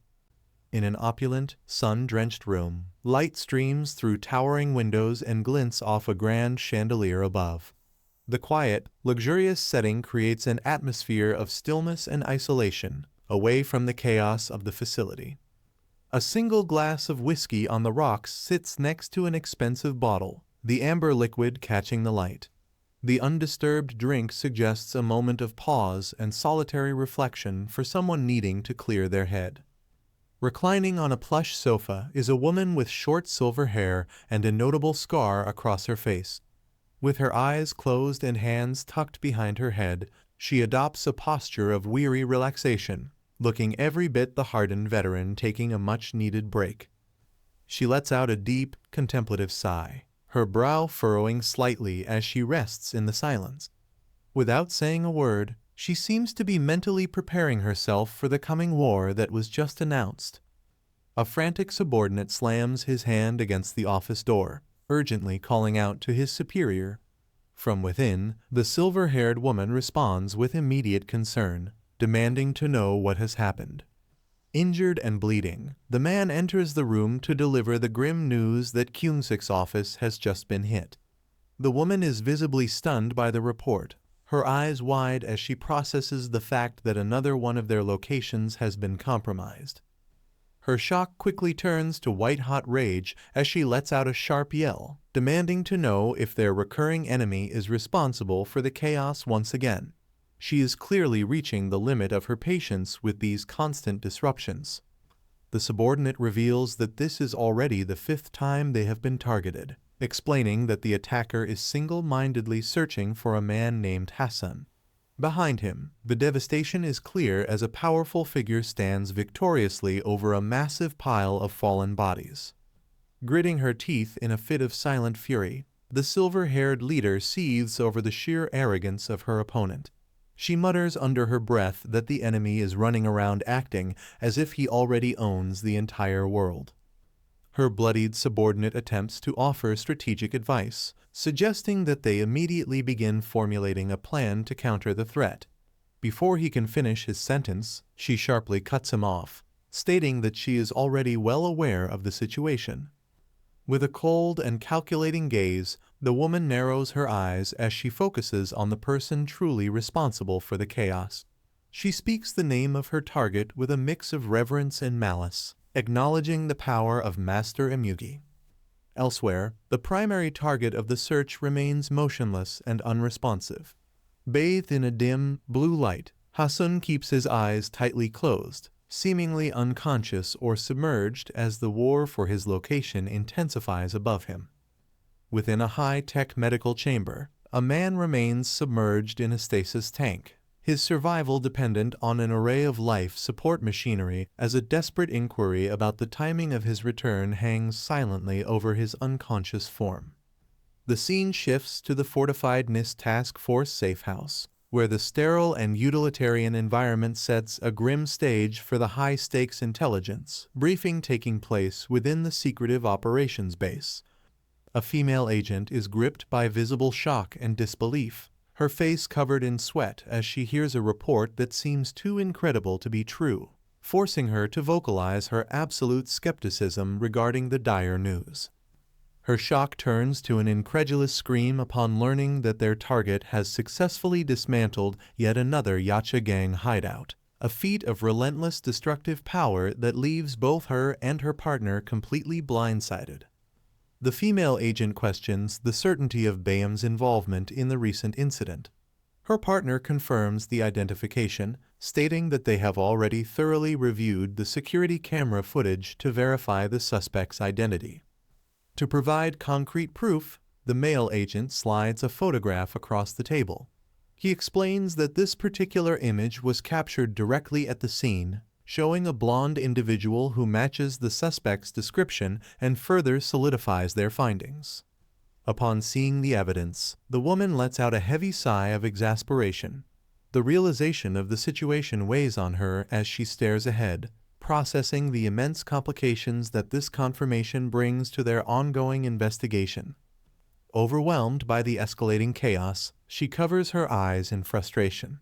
She acknowledges the individual's desperate motivation to find Haseon, but laments that his reckless and destructive methods are only serving to make an already difficult situation much worse.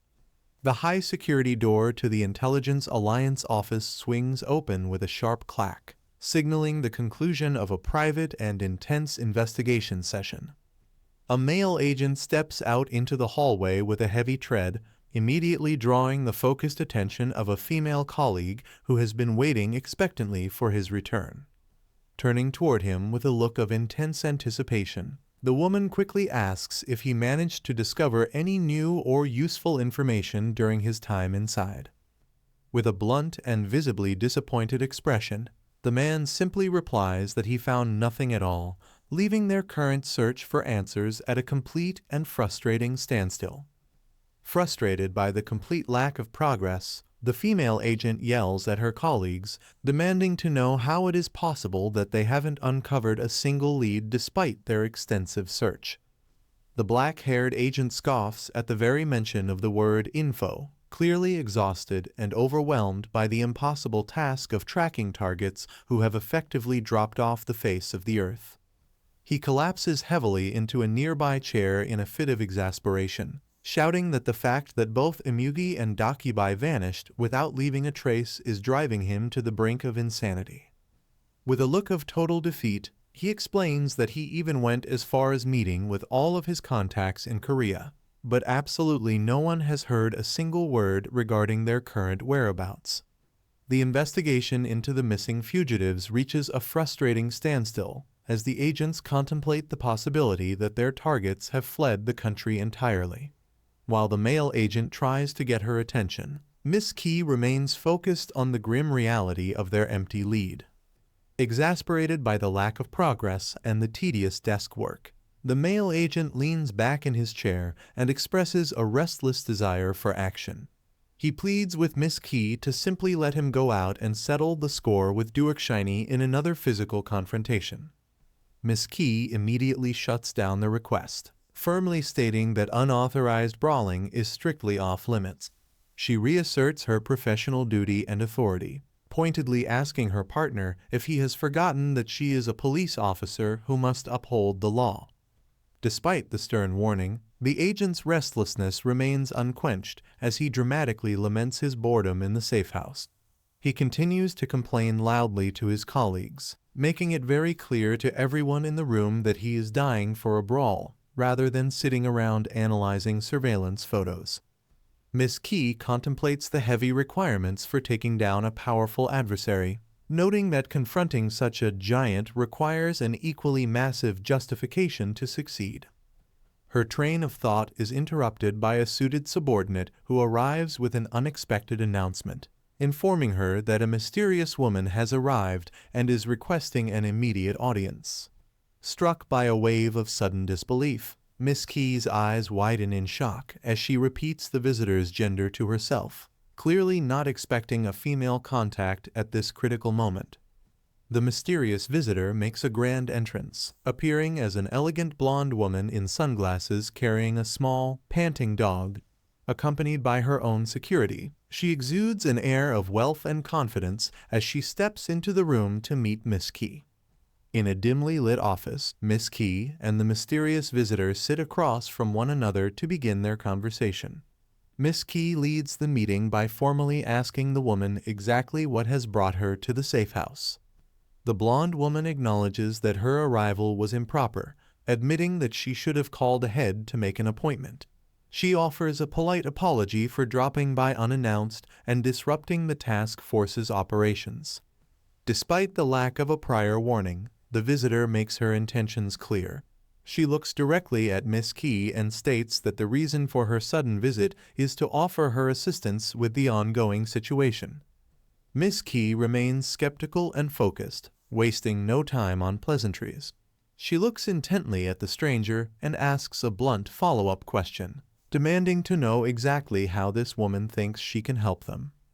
The mysterious blonde visitor reveals that she is well aware of the task force's long-standing struggle to track down the Yacha gang. She correctly assumes that Miss Key has already uncovered the secret, high-level connection between the gang and Master Emuga's powerful conglomerate. Miss Key and her partner are instantly gripped by shock at the stranger's intimate knowledge of their classified work. Gasping in disbelief, Miss Key demands to know how the woman could possibly be privy to such sensitive information regarding their internal investigation. The visitor continues to expose the task force's frustrations, comparing their investigation to a maze where every report filed leads to a dead end. She describes how all their hard work has been fruitless, leaving them feeling as though they are constantly wandering in circles and returning to where they started. She explains that their lack of progress is no accident, but the result of a deliberate plan. She reveals that a powerful force is operating from the shadows, actively working to divert their attention and neutralize every effort they make to solve the case. The blonde visitor reveals a small data chip, claiming it contains comprehensive evidence of Master Emuga's vast influence. She explains that she now possesses proof of his deep-rooted connections across the political, financial, and media sectors. Miss Key and her partner are completely stunned by the revelation, their faces drenched in sweat as they process the magnitude of the information. The sudden appearance of such critical intelligence leaves the agents in a state of absolute shock. The scene shifts back to the high-security environment of the school. The focus settles on the heavy, industrial doors leading to Tabasa's private quarters located in Section C13. Inside the room, Tabasa sits alone and heavily bandaged, her eyes reflecting a profound sense of exhaustion. After the recent violence, she remains in isolation, recovering from her significant physical injuries. Standing in the room where Tabasa is recovering from her injuries, Haseon asks her for clarification on the facility's rules. He questions whether or not she actually has the ability to negotiate with the guards to improve their current situation. Tabasa looks away with a serious expression and explains the hierarchy of the system. She reveals that officially, she doesn't have that kind of power, as the authority to speak with the guards is a privilege reserved strictly for the class leader. Noting that they currently lack a leader after the recent chaos, Haseon looks toward his allies and proposes a pragmatic solution. He suggests that since the position is vacant, they should simply elect a new class leader to act as their representative. The swordsman rubs his chin and falls into deep thought as he considers the proposal. He repeats the idea to himself, wondering if installing a new leader is the key to successfully navigating the system and securing their safety. Suddenly, the spiky-haired swordsman wraps his arm firmly around Haseon's shoulder, pulling him close to make a major announcement to the rest of the group. With a confident grin, he points forward and declares that he has chosen Haseon to be the new leader of Class 13, leaving the young man completely blindsided and gasping in disbelief. Haseon immediately protests the decision, looking at his ally with a shocked expression. He argues that the swordsman should take the position himself, as he is clearly the strongest individual among them. Rejecting the idea with a carefree laugh, The swordsman pats Haseon on the back and explains that he is not fit to be a leader. He admits that his own personality is far too hot-headed to handle the responsibilities of command. Haseon reacts with visible distress and heavy sweating as he firmly rejects the label of being a vagrant. He is clearly rattled by the accusation, desperately asserting his true identity as a human being to those around him. The blonde woman watches Haseon with a neutral but serious expression, neither confirming nor denying his outburst. A long, tense silence falls between the two as they stand in the dimly lit corridor, weighing the weight of his words. Sitting alone and covered in fresh bandages, Tsubasa decides to speak up. She tells Haseon that since he made the choice to spare her life, she feels obligated to offer him some crucial advice regarding his current situation. Turning with a look of grim warning, Tsubasa explains that the situation has completely spiraled out of control. She cautions him that the facility's guards are guaranteed to seek retribution for the recent chaos and will make sure he pays a heavy price. Haseon and his companion are struck by a wave of pure shock, their faces etched with alarm as they process a startling piece of news. The revelation leaves them breathless, forced to confront a reality that is far more dangerous than they initially anticipated. Tsubasa provides a cynical insight into the facility's operations, warning that the guards rarely handle their own problems directly. She predicts that the authorities will likely weaponize another class to hunt them down, outsourcing the violence to avoid getting their own hands dirty. Looking down a cold, empty corridor, the group begins to question the nature of the other prisoners. They reflect on their own standing within the facility, acknowledging the grim fact that Class 13 is viewed as the absolute lowest tier in the building's hierarchy. A violent explosion of energy underscores the desperate reputation of their class. They are characterized as the mere leftovers and vagrants of the system, people who belonged nowhere else and were discarded into the bottom level of the facility to fight for survival. The spiky-haired warrior is visibly dejected and deeply offended after hearing his class described as nothing more than the facility's leftovers. He slumps his shoulders in a dramatic display of disappointment, struggling to accept the low status given to his people. Snapping out of his brief moment of despair, he draws his glowing, energy-infused sword with a fierce and aggressive expression. He mocks the insult he just received, threatening to show exactly what a leftover weapon is capable of doing to an opponent. The tension in the room shifts instantly as a sudden, alarming disturbance catches the entire group off guard.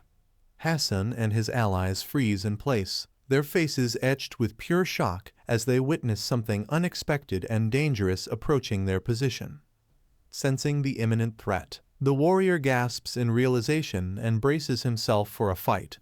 He urgently questions if the enemy forces have already launched their offensive, fearing that the war they were preparing for has arrived much sooner than they anticipated. A massive cloud of dust and debris billows across the room with a violent hiss, signaling the aftermath of a powerful breach that has completely shattered the surrounding environment. From within the thick haze, Gunther emerges at the head of a group of shadowy, glowing-eyed figures. Their sudden appearance carries an overwhelming sense of dread as they loom forward through the swirling smoke in a menacing formation. The survivors are instantly thrown into a state of panic and confusion. Amidst the clamor and murmurs, they desperately try to identify the intruders before realizing with horror that they are face to face with the elite forces of Class 11. Maintaining a slow and steady pace, the newcomers continue their deliberate advance into the area. Each heavy step echoes through the tense silence, marking a relentless approach that signals the beginning of a new and far more dangerous confrontation. With a look of grim resolve, the silver-haired leader addresses his comrades with a heavy sense of purpose. He calls out to them as his brothers, his voice carrying the weight of their shared struggle as they prepare to face their enemies. Gunther leads the charge with a powerful, ground-shaking stomp, his face contorted in a ferocious roar. He declares that it is finally time for payback, with massive, shadowy figures looming behind him as they advance toward the conflict. Whipping his arm forward in a commanding gesture, Gunther issues a final, ruthless order to his class. He shouts for them to unleash their full power and demands that no one hold back as they initiate their brutal assault. A violent and chaotic brawl erupts instantly as the forces collide with devastating impact. The air is filled with the sounds of bone-crushing blows and pain screams as warriors are sent tumbling through the air in the wake of the overwhelming attack. A massive, red-eyed titan dominates the battlefield, delivering a series of bone-shattering strikes that send his opponents reeling. As he effortlessly pummels them, he sneers with absolute contempt, demanding to know why they still haven't realized how completely outmatched they are in this fight. Without showing a single shred of mercy, the powerhouse warrior follows up with another thunderous punch that connects with brutal precision. He bellows at his enemies, referring to them as nothing more than useless worms who are unworthy of even standing on the same ground as him. The giant's fury reaches a fever pitch, his glowing red eyes radiating pure malice as his face contorts in a terrifying mask of rage. He lets out a guttural, earth-shaking roar, ordering a total massacre and insisting that everyone in their path should be crushed into the dirt like common bugs. The scene reaches a terrifying climax as a massive boot descends with incredible speed toward a defenseless boy with white hair. Lying helpless on the floor, the boy can only stare up in paralyzed horror as the enormous shadow of his impending doom looms over him, signaling a final, violent end. The tension in the room reaches a breaking point as one of the fighters experiences a moment of profound, wide-eyed shock.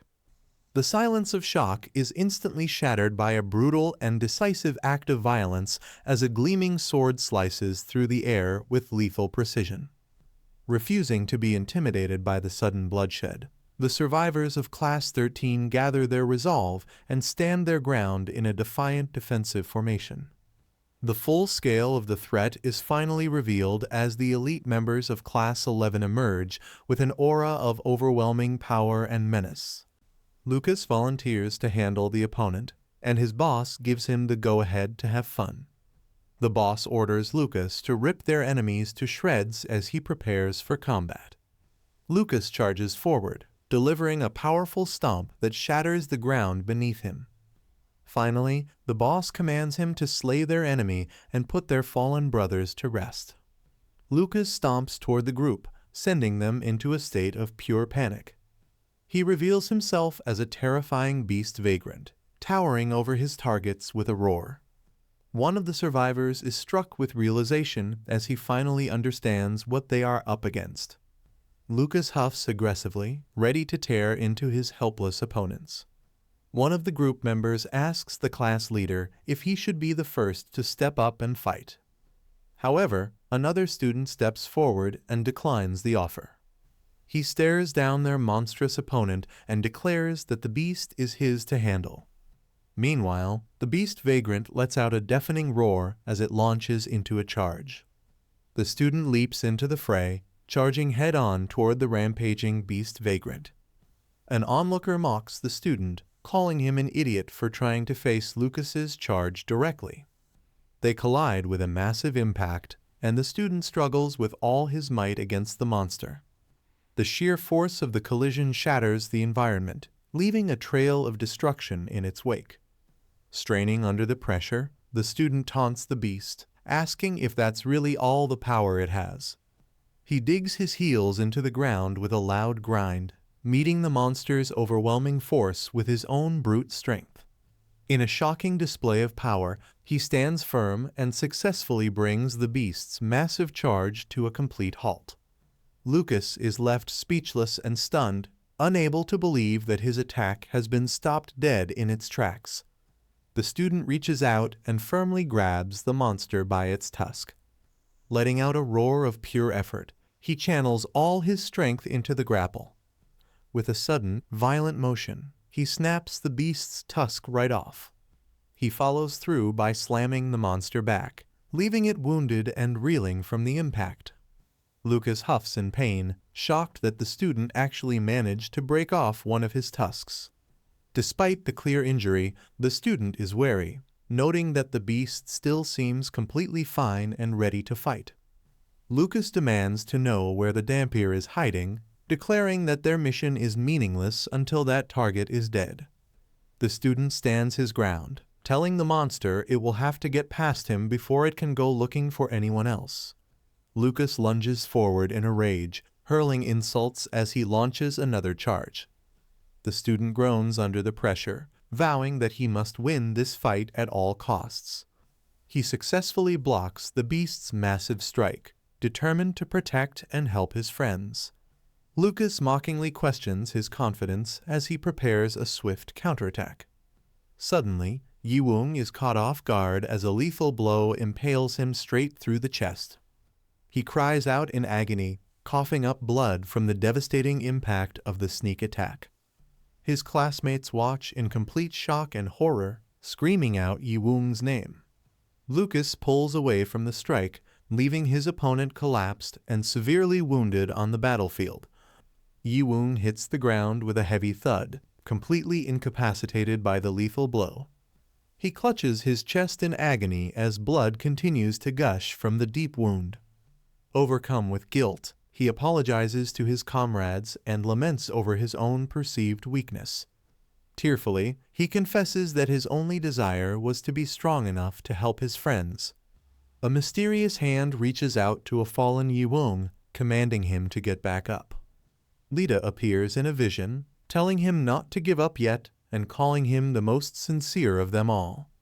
She urges him to finally believe in himself as much as his friends already do. Empowered by her words, Yiwung erupts with a massive surge of strength that shocks everyone around him. Yiwung experiences a sudden surge of power, realizing he has finally crossed the threshold to become a true vagrant. Lucas mocks the moment and charges back in, declaring there's no room for sentiment during a real fight. However, Yiwung counters with a devastating punch that smacks the beast vagrant squarely in the face. The massive impact sends the monster spiraling backward, ending his aggressive charge in an instant. Yiwung swings a massive stony fist through the air with overwhelming speed. He connects with a heavy blow, showcasing a terrifying new level of physical power. His transformation is fully revealed, as his entire body has now turned into solid stone. With a fierce roar, he slams his strength down and causes a massive burst of destruction. Suddenly, massive stone hands shoot out from the ground and ensnare Lucas, trapping him in place. Caught off guard by the sudden trap, Lucas's eye twitches in shock as he realizes he has been caught. Now completely restrained, the beast vagrant shouts in utter disbelief, unable to fathom how he was overtaken.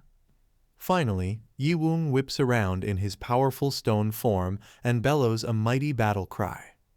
A student with glowing blue eyes leaps into the air to join the battle. He uses Yiwung's stone body as a springboard to propel himself toward the enemy. With a fierce battle cry, he brings his blade down in a swift, vertical strike. The sword slices through the air and makes a clean hit against the target. Robert is baffled to find his sword has stopped short and won't cut any deeper into his target. Lucas shouts in alarm as he realizes Robert's attack has impaled his own ally. The ally grits his teeth in silent agony, enduring the devastating wound. Lucas groans with frustration, demanding to know why his comrade jumped in the way. One of Lucas's allies vows not to let him die alone, showing his steadfast loyalty. He releases a powerful blast with a fierce roar, knocking back his opponent in the explosion.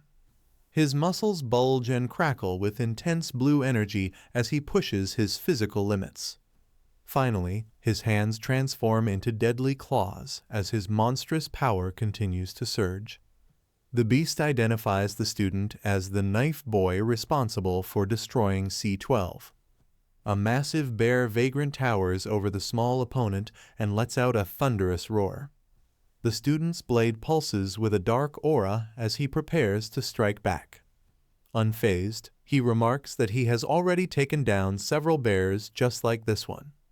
Arriving at a dark parking lot, a tired investigator lets out a weary yawn. Her partner questions if she is certain they are in the right place. She confirms she is 100% sure because they have tapped the phones. Identifying Cho Young-tae, a representative of the ruling party, the investigators discuss his rise to power. She explains that a 10-year plan by Amugi turned the failing politician into a single-party representative. They conclude the Yacha gang is meeting him to provide illegal funding. Hearing a car approach, they realize their target has finally arrived. From their vehicle, the investigators observe Young of the Yacha gang and Cho Young-tae, noting a familiar-looking bodyguard. Her partner asks if they should attack now, but she tells him no. She insists they need to collect evidence first and prepares her phone to take photos. Just as they are about to capture proof, a phone suddenly begins to ring. The bodyguard's keen hearing picks up a suspicious noise nearby. He grins, remarking that he hears some rats making noise in the area. Charging a dark power in his hand, he notes that there is a best way to catch a rat. He suddenly unleashes a violent strike, declaring that this is how it's done. The investigators are stunned when the bodyguard suddenly snatches the phone from their grasp. He swiftly retracts his arm, moving back toward Cho Young-tae. With immense strength, he crushes the phone, destroying the evidence they collected. He smirks, mockingly apologizing for destroying what must have been important information. The shocked investigators curse their luck, having failed to anticipate that Cho Young-tae would have a powerful vagrant protecting him. Panic-stricken, the politician is hurriedly led away by his associates, who promise to keep him safe. The group makes a frantic dash for a building entrance, desperate to escape the scene. Staying behind, the bodyguard prepares to confront the investigators, stretching out his mutated limb to block their path. The bodyguard taunts the investigators, shouting for them to come out and play. Her partner is shocked to see the man's arm extend like a rubber band, asking if she has ever seen someone like him before. She admits it's her first time encountering someone with such abilities as the villain smashes through their cover. Letting out a scream, she narrowly avoids a devastating blow as his massive arm crushes the car. Amidst the debris of their destroyed vehicle, the male investigator struggles to regain his footing. He narrowly survives a follow-up strike, ducking just as the bodyguard's massive, elongated arm smashes into a concrete pillar. Shocked by the proximity of the mutated limb, he realizes the terrifying speed and power of their opponent. Shaking off the fear, he finds an opening and makes a determined dash forward to confront the threat. Leaping into action, the male investigator agilely dodges a devastating swing from the bodyguard's massive arm. He delivers a precise counterattack that catches the villain off guard, leaving him reeling and coughing up blood. Landing smoothly, the investigator maintains his focus as the dust settles from the impact. Sensing a temporary opening, he prepares to press his advantage against the stunned opponent. Recognizing his opponent, the bodyguard asks if he is Gumiho, noting he's heard much about him. The investigator identifies the bodyguard as Yoon Juho, a judo silver medalist from the Asian Games.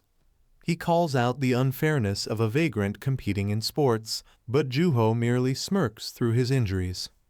Juho retorts that after living such a long life, he has to find ways to keep himself entertained. The investigator asks if stopping at a silver medal was Juho's way of being fair. Juho chuckles, retorting that only humans care about such things. He reveals that the gold medalist actually paid him to lose the competition.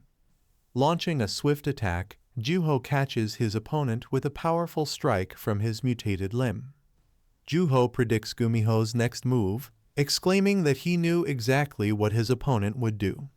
Exploiting the opening, he grabs the investigator by the head with his massive, mutated hand.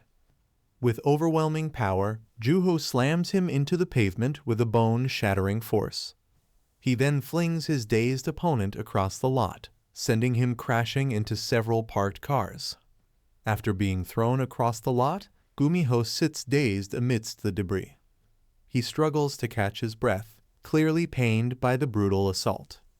Juho doesn't give him a moment's rest, stretching his arm to deliver another powerful strike. Leaping into the air, Juho taunts him with a bye-bye as he prepares to finish the fight. Gumiho realizes that keeping his distance from the powerful bodyguard will be a difficult challenge.